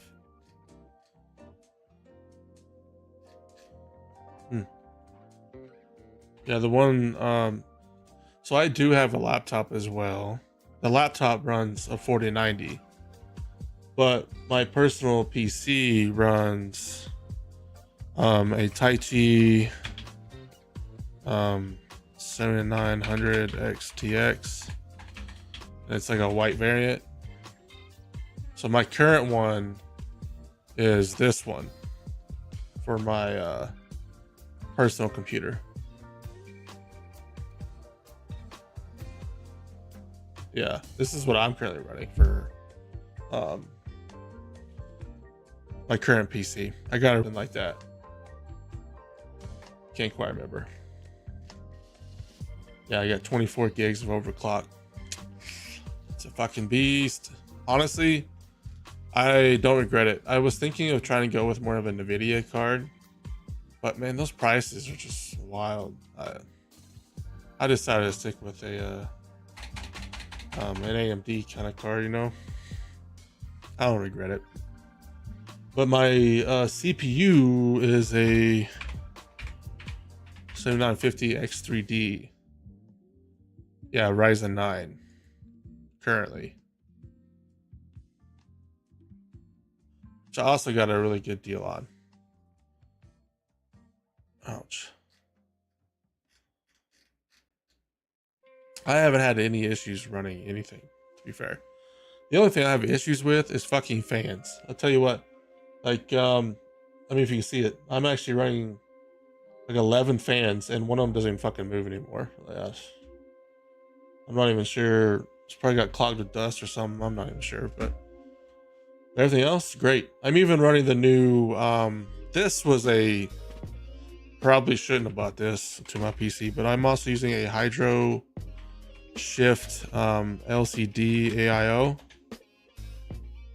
It looks fucking gorgeous. I'm gonna be honest. It looks good, but it's I don't know if it's worth the price to add to it.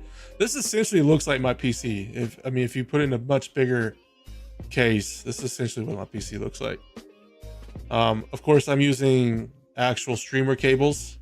So there's lights here. There's lights coming from my 3 plugs for my GPU. Running 2 fans, 3 fans, 3 fans, 3. I'm not double stacking my AIO cooler, but then I'm running T-Force RAM as well. But yeah, this isn't my case though. The case I'm using is I'm using an extended case, so it's a full tower, which is honestly kind of oversized, but fuck it, I like it. I saved money for a while for it. I saved up about $4 grand, and I definitely didn't want to cheap out.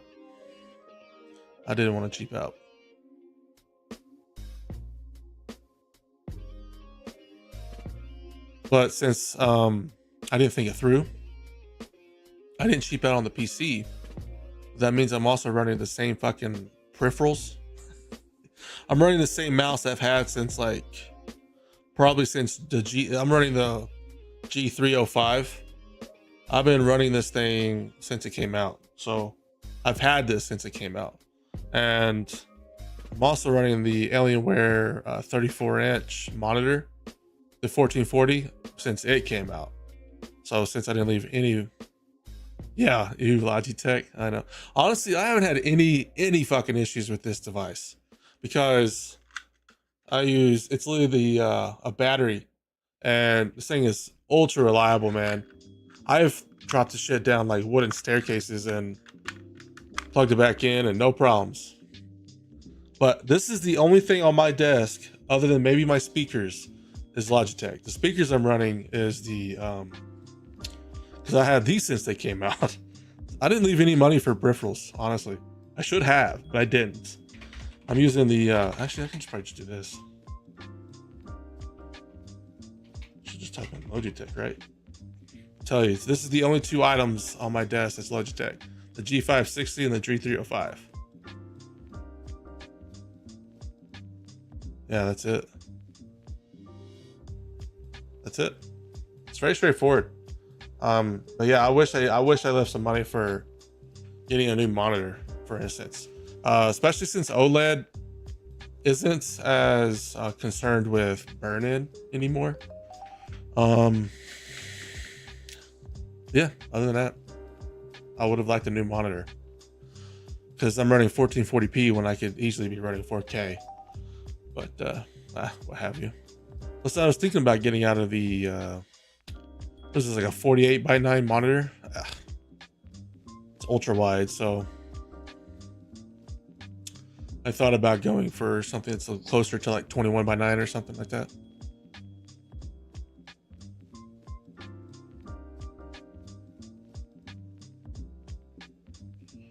I definitely don't regret the PC, but now I gotta save again and convince the wife that it's okay for me to get a new monitor. Yeah, good luck with that. It'd be nice.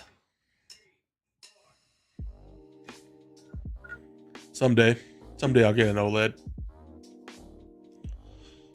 If I am convinced that OLEDs aren't gonna do any burn-in. Honestly, don't know how true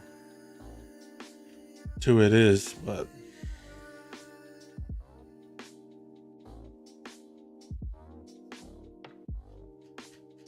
what's been brought to my attention is that it's no longer a concern, but I really don't know how true that is.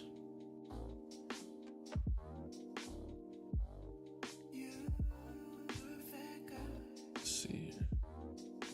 Just while I'm still. Well, man, you got any more questions for me? I'm probably gonna bounce off here. Since it's a little past midnight here, I got a little time to change the description of the video and the such for YouTube.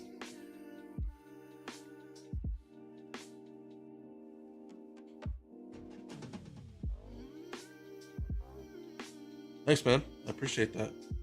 Yeah, I feel like I'm progressing fast, and not because I'm grasping it per se fast. It's just I think it's not meant to be each lesson to be done in a single stride. I mean, it does say it's 2 weeks, but the method I'm taking this, I could have done it in a week. So I think it's definitely faster. And I think to be true, I think I'm grasping programming pretty well too. But that could also because I started a different language. I feel like the languages, even though they're different, the concept is similar.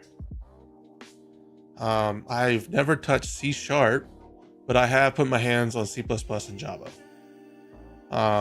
Minimal practice, but I understood the fundamentals of those two languages, like understanding what a syntax was, etc., what have you, formatting, what have you. Once you start the programming pathway, you start making game prototypes. Oh shit, I'm looking forward to that. Wait, how many more courses? Yeah, that's why I'm thinking that's why I'm kind of grasping a little bit faster. Once I understand even fundamentals of one language, I can understand the fundamentals of most languages. I don't think C++ is too different so far to C#, right? Personal opinion, I could be wrong there, but because obviously I touched on it for like a semester or two, so that's actually a good point though. I want to see when I actually start. Let's see here. You started with a Windows scripting language called AutoIt 3. I've never even heard of that. A Windows scripting language? AutoIt 3. Do they still use that scripting language? I don't think I've even heard of that.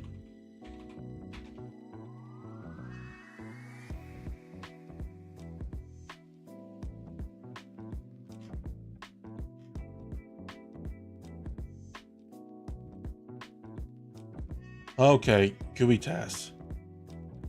15 years ago? Okay. Yeah, I've never heard of it.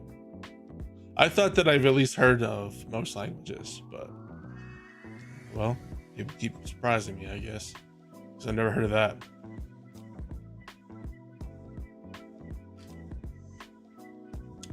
Actually, no, I think before I go to bed tonight too, I'm going to check out the other pathways because I think I saw some about animation and art on here. Yeah, because I think I only got 2 in here. Okay, 2D Essentials is quick and easy, so that's nice. And publishing will be a long one. So actually that does raise another question for you though.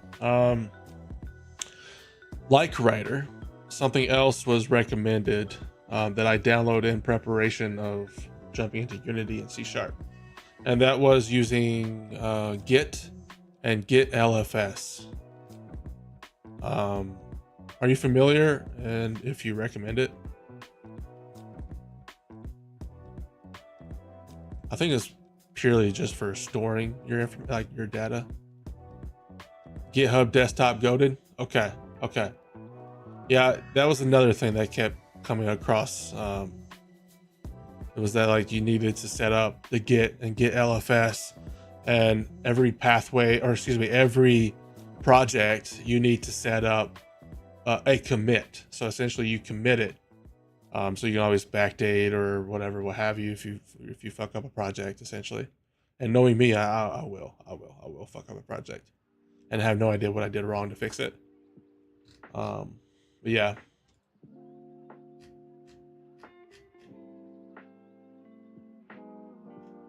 So I saw something about the animation shit. Where was that?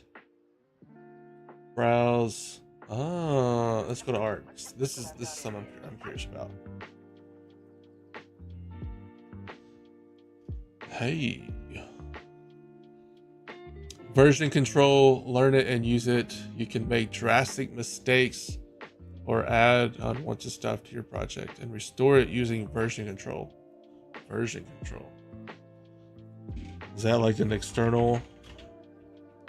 Excuse me, hold on. Version control. Is that like something that's downloadable, or is that just like a statement for essentially keep up with like?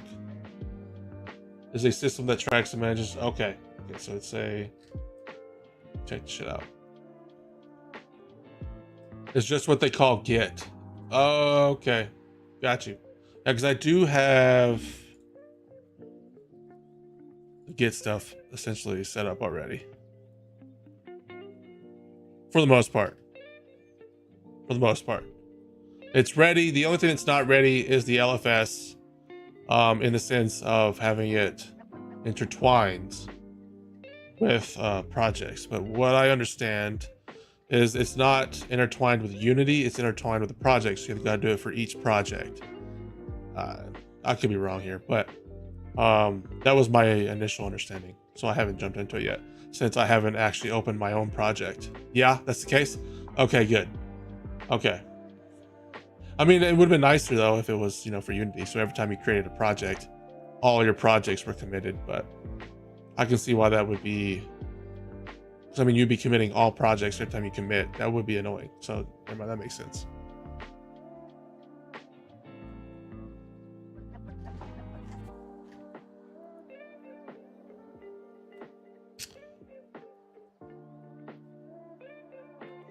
It's paid? Unity has a paid one? I didn't know it was paid. I heard that they had one. What the hell? Why would it be paid?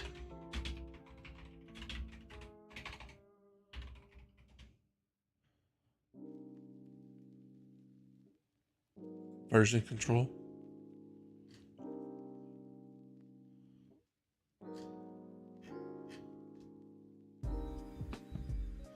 A free and a paid one? Well, typically if they have two, that means there's probably limited spacing, right? I would probably use the hold on. Is it under? Shit, I don't even know where to look. Plastic and Perforce. Is that under?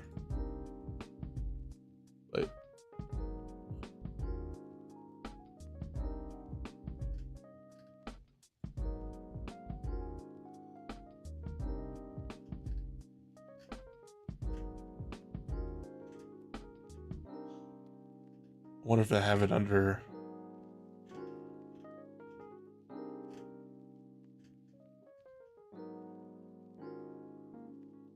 So this is the engine.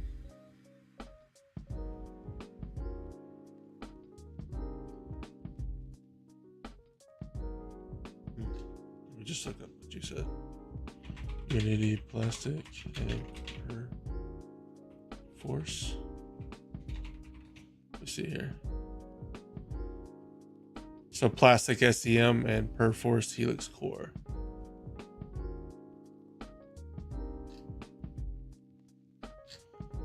Just do it this way first. Let's see what the cost is. Let's see if it's free.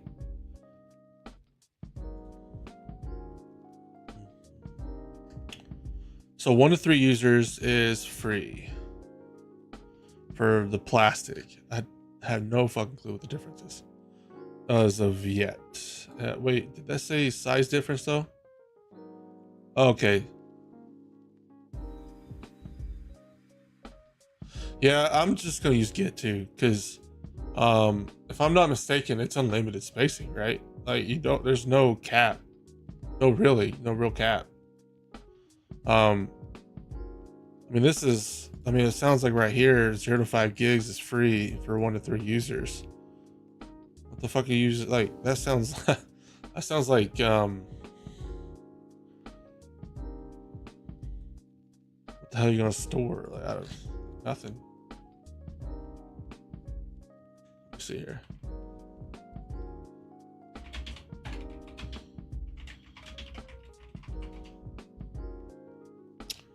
So there is different size limits.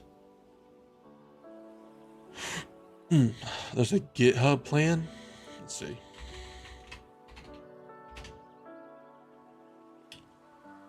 Ain't got a clue.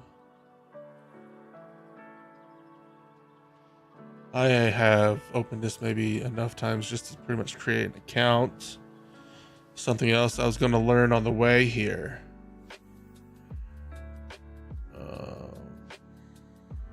Shit, I have no clue. Anyways, let's see, get pricing.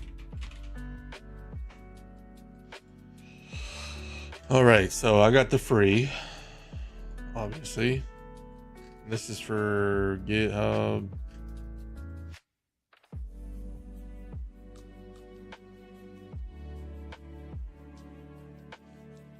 It's execution minutes, packet storage. Huh.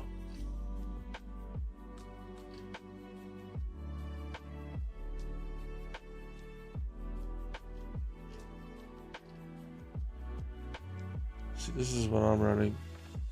That was Copilot? I didn't even look at that. That's Copilot?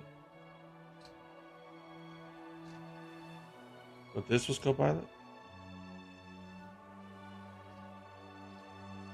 Ah, okay, I see it.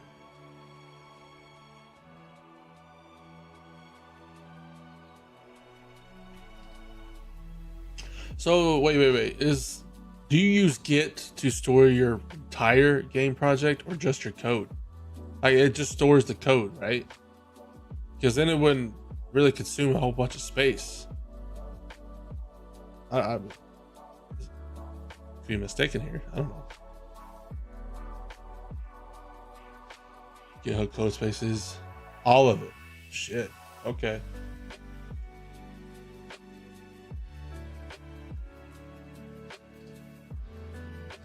Do you have room for? Is all yours on free space, or do you use actually like an account, like a pro version, or what have you, or a team or whatever?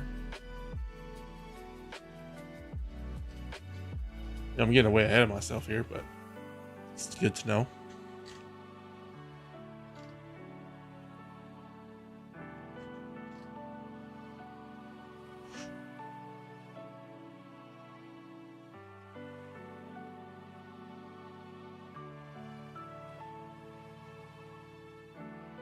There is no paid stuff. Oh. Well, never mind. Yeah, then Git's clearly the answer here then. It's funny that places like companies will still try to use a method that Git provides for free. I mean, this goes across pretty much anything, right? I mean, if it's identical or less, why pay for it? You know what I mean? Like, if you got Git, then why would anyone else use anything else?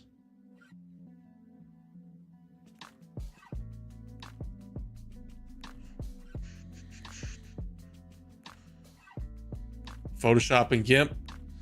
I think I have GIMP too. If I'm not mistaken. Let me see. Unless I deleted it. No, I don't have it. I don't have it downloaded yet. Yeah, exactly. Photoshop's a great example. I'm never going to pay for Photoshop. Never paying for Photoshop. Actually, I think GIMP's on my other PC. I have a secondary PC as well, but I use it for my wife's computer, so.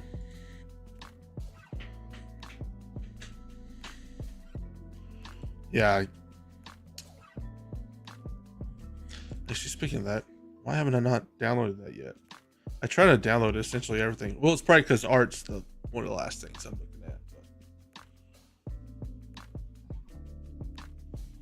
Yeah, I'm not gonna pay for anything though. My goal is, like I said, is to make this as free as possible because I see too many like stories indie game developers pay for significant amount of things. Like they pay for everything. They get like the best of everything, and they run through their numbers if they're willing to talk about it, and they're way in the negative, man. Like if they told you that they made like 10 grand on a game, well, they spent 15 on it. Like I'm like, well then, that sucks. I mean, I don't know if that's. I mean, I'm sure that's just the realism of it, but I don't know. I'm trying to think of that guy's name. I watch a lot of YouTubers, but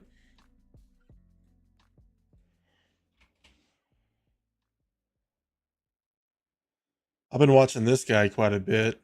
I haven't started your videos yet. Not yet anyways, but I'm planning on it. I still need to watch into some of these other guys you recommended, but yeah, I found this guy recently, and I watched a pretty good portion of his videos, I would say, on my other account, not really this account, but yeah, I've been watching quite a few. There's somebody else, but anyways, there's a guy who was talking about his finances on the expectations of becoming an indie game developer, right? And yeah, he came up negative, and I thought he did well, like when he was first talking about it. Is that Liam or let me see here? Is it LLAM? If I can type, damn. Liam Academy. Liam Academy, okay. I'll check him out. Let's see here. Is this the Liam Academy? 2 L's? Okay. Community behavior was A little loud. Make your game dev dream a reality. All right, let's see. Shit. Okay. Yeah. Check that out too. And then you said, can't really read. Is it I Heart Game Dev? If you want to learn how. So that's actually so I'm almost grabbed before I forget to do that. Yeah, so I'll check these guys out too. But like if you look at their channels, and then I didn't know this about YouTube, but like it will show that I'm going live here, but then it'll get out of the public list. So essentially I have to go here to see the videos. I don't know. I'm thinking about doing some record videos that are off topic, like reviewing, like, I don't know. I haven't decided. I thought about other topics that are related, like maybe like reviews on tutorials or something. That kind of interacts with the idea of me learning on stream. So probably won't do it, but I don't know. Because I'm trying to develop my YouTube primarily for the marketing standpoint. I wasn't originally thinking that way, But I was thinking that to reach maybe another audience here, I feel like this platform is probably the best, but I don't know. Thinking way ahead right now, but reviews on tutorials are an interesting idea. You don't think it's kind of in the face of me learning essentially? I mean, I know I'm recording it still, but it's not live. You think that's still kind of the same boat there? Because I don't want to learn essentially without having it some way posted. I think it's like no real difference here, right? If I go live versus recording it, but my primary thing is I like the interaction, like this, like interacting, right? Well, I definitely would like more public views though, because then I'll find more people to interact with. Because right now, live doesn't go public. It doesn't even show on the home screen. Just recording has no interaction. Yeah. But for me to bring more interaction, I feel like I need to do that too. But I'm already streaming 3 to 5 times a week, so maybe throw one record in there instead of a stream. Checking out some videos, you know, like, yeah. I think I'll probably throw that on my schedule as well. Yeah, I might give that a try. Instead of doing like 5 full live streams, I do 4, because right now I have planned for 3 to 5, because 5 is the max I can do and 3 is the minimum I want to do. So I think instead, if I make it like, okay, I want to do 4 live streams, and maybe I'll do a record here every week. So I've suddenly had a lot more time on my hands. So from the work side of things, busy during the day, but other than the baby, I'm not really busy after she goes to bed. So, and I've been wanting to do this for a long time. Yeah, I think you're right. I think it is the same. If you want to learn how to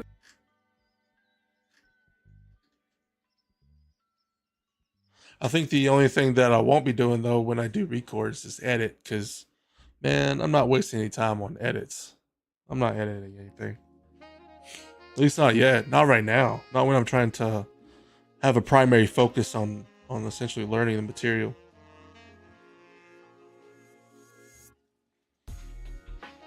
I think making the thumbnail, and that's pretty much it, man. Making the thumbnail. Because that's straightforward. I use Canva for that.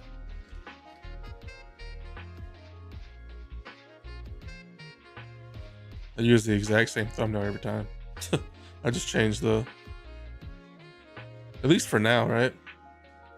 Your 3D artist does all the editing. Must be nice.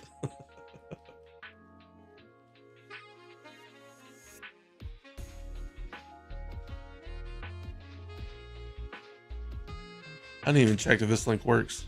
Sick, it does. Does this invite myself to the... It does.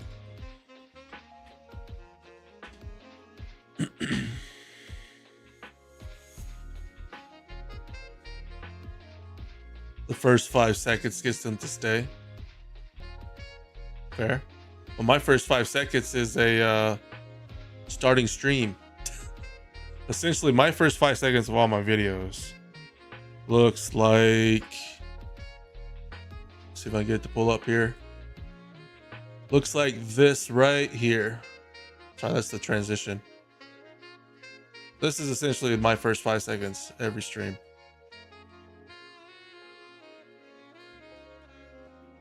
Yeah.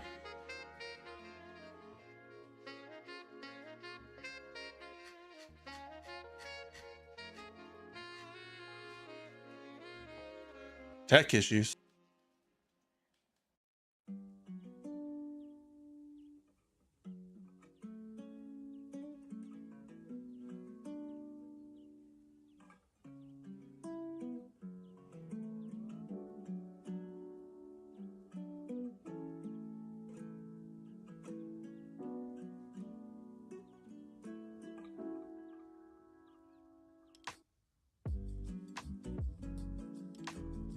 Oh, I see what you're saying. That's for YouTube videos though, not live streams. Makes sense. Okay. Yeah, that makes sense. You wouldn't, I mean, for streams, I mean, having this is honestly, I find it kind of goofy to just like start talking immediately. So I play this for like 5, 10, no more than 15 minutes before I start. Even though I'm technically ready, I'm probably right here. I see the messages and I'll probably respond, but I always start with this. And then, I don't know. I kind of like the way this happens too. Like I like to show this because it looks very game dev oriented, you know, like it looks like it's game dev. And I just like looking at it to start with anyways. It kind of gets me in the mood, if you will, right? I even did the same thing for the be right back scene. If I need to take any breaks, just a different game or a different streamer intro.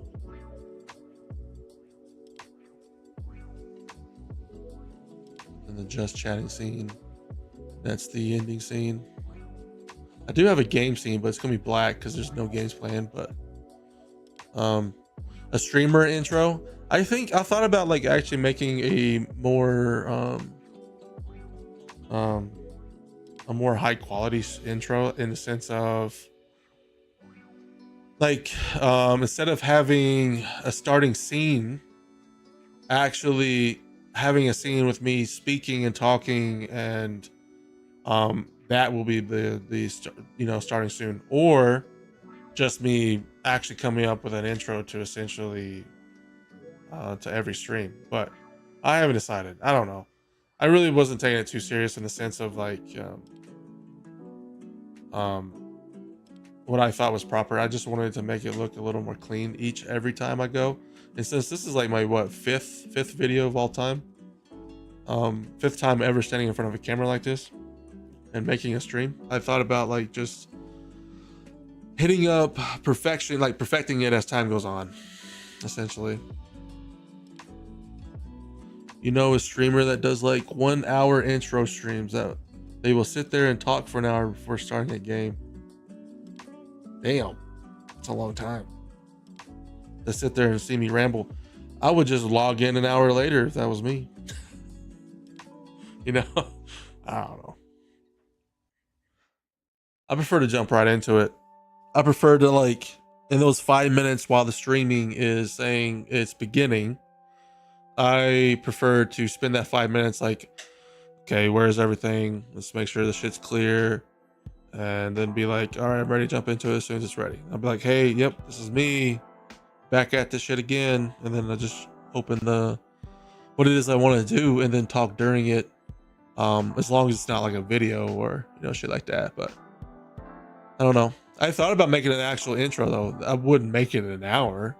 But I thought about making like an intro conversation where it's just like give it time for people to come in, essentially, if people wanted to join. But to be fair, I've only had like 3 people in my stream so far. So, but like I said, in I think in a couple other streams, 1 or 1,000, it doesn't matter to me. I will stream the exact same way every time and try to make it better each time. So, because to put this in a more selfish point, this is like accountability for me. So having you here is fantastic though, because you've not only helped me, you've also provided interaction in pretty much all of my videos thus far. So keeping me accountable. So I greatly appreciate that. So I think actually in this one right here, let me see. This video here and the last video, I think you were the only, I don't know how to check this shit yet. I went to Twitch like once or twice so far, other than to set it up. Yeah, there you are right there. Newer and stream elements, I guess. Take it as you will. Oh, there's a delay. Sick. Okay. All right. Yeah.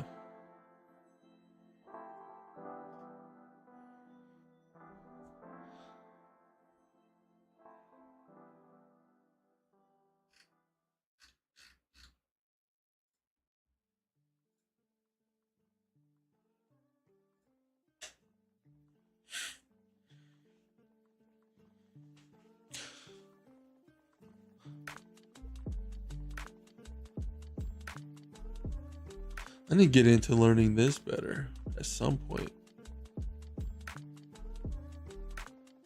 I just don't know about it, man. Like, I hear this is simpler than 3D, but I mean, I don't know, man. I just don't know.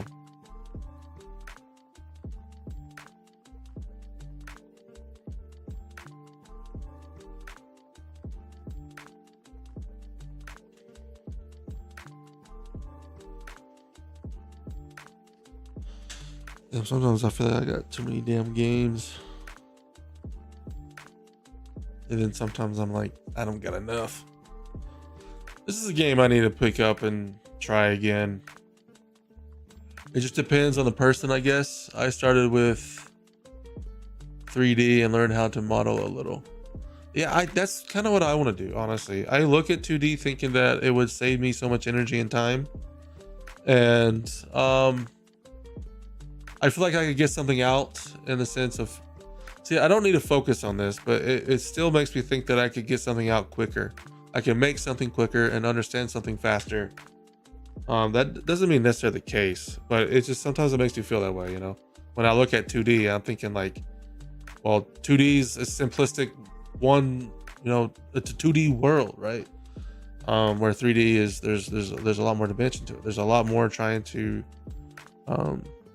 checking things from all angles, if you will. I don't know. I'm probably overthinking it, but when I look at it, that's just how I feel. I feel like that 2D would be simple. You also did retro models in games since there was less detail to create. Mm-hmm.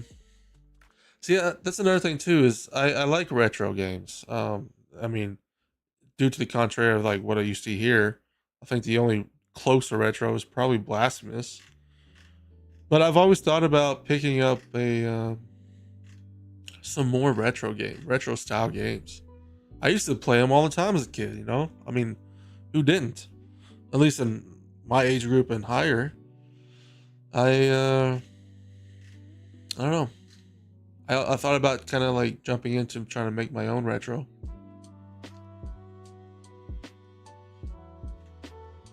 Yeah, I really don't have any. This is a game I gotta finish, or at least start. Excuse me. I started this one. Fuck, for like half an hour apparently. Well, I'll probably stream these. I've heard some good things about these, especially since we're making a third one. I'd like to catch up. I definitely played this quite a bit. Got this game for free, I think. This one I played on PlayStation. A lot of these games I got again, but I've had them on PlayStation, to be fair. I really like this game, so I got it again. So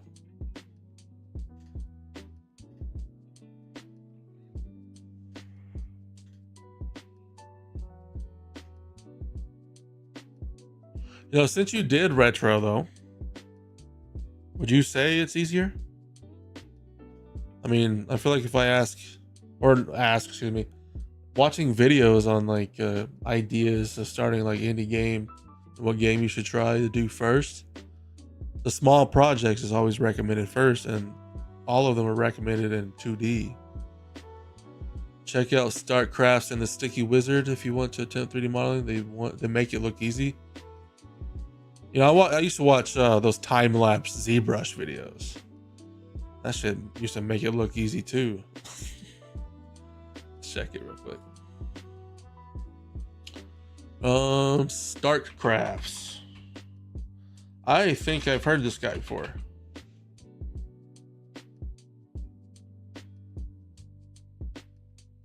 They do tutorials. Is this him? I don't think this is the right guy right here.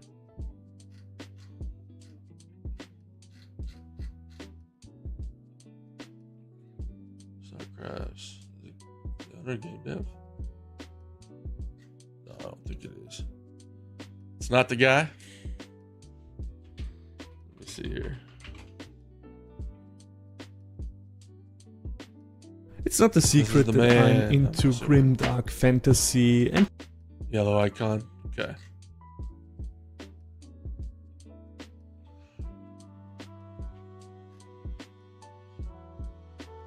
Does he show like? Oh, so he uses Blender. Okay, perfect. Because that's what I would use, Blender. Because that shit's free. A couple years ago, I did get ZBrush. Never fucking touched it. I don't know. To this day, I don't fucking know why. Oh, I didn't subscribe yet. I wanted to. I really, really wanted to take it seriously. But that shit was so overwhelming. I dropped it very quick. Sickly Wizard. See names like this, man. I look at Sickly Wizard and I'm like, that's pretty sick. And then you look at my name, it says fucking Whittness. I'm jealous, man. The Sickly Wizard. Hey, you want to see what I consider Blender magic? Check this out. Yeah, I got this dynamic 2D facial system that I made that's... Oh, I have my headset on, so I can't tell what's talking. Damn, these guys got a lot of videos.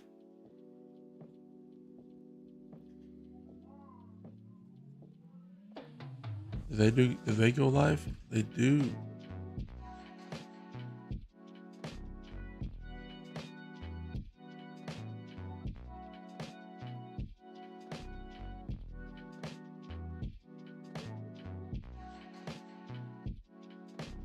Huh. Yeah, I'll definitely check these guys out.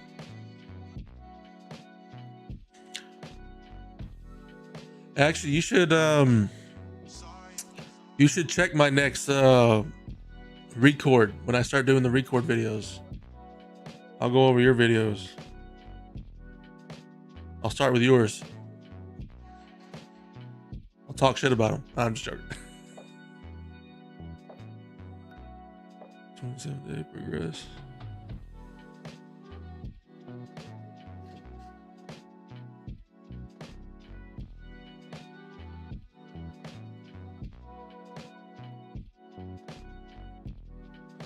Yeah, if you got any more recommendations, feel free to throw them out.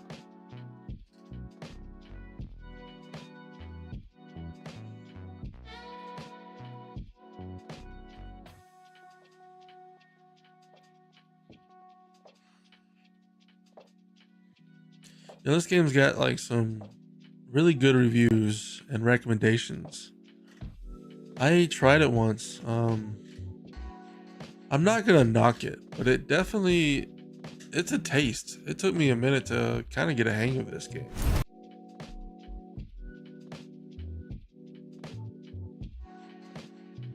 But to be fair, the world is up my alley. Dark fantasy. That's it right there.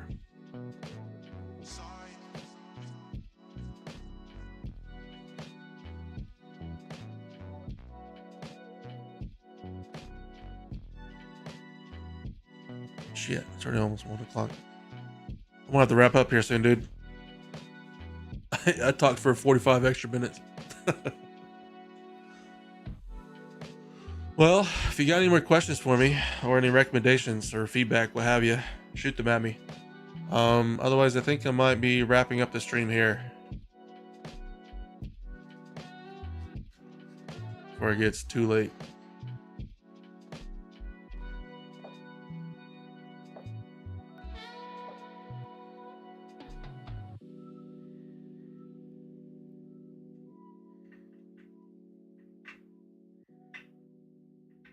You're heading to bed too? All right, good deal. All right, I appreciate it. Thanks for joining me again, man.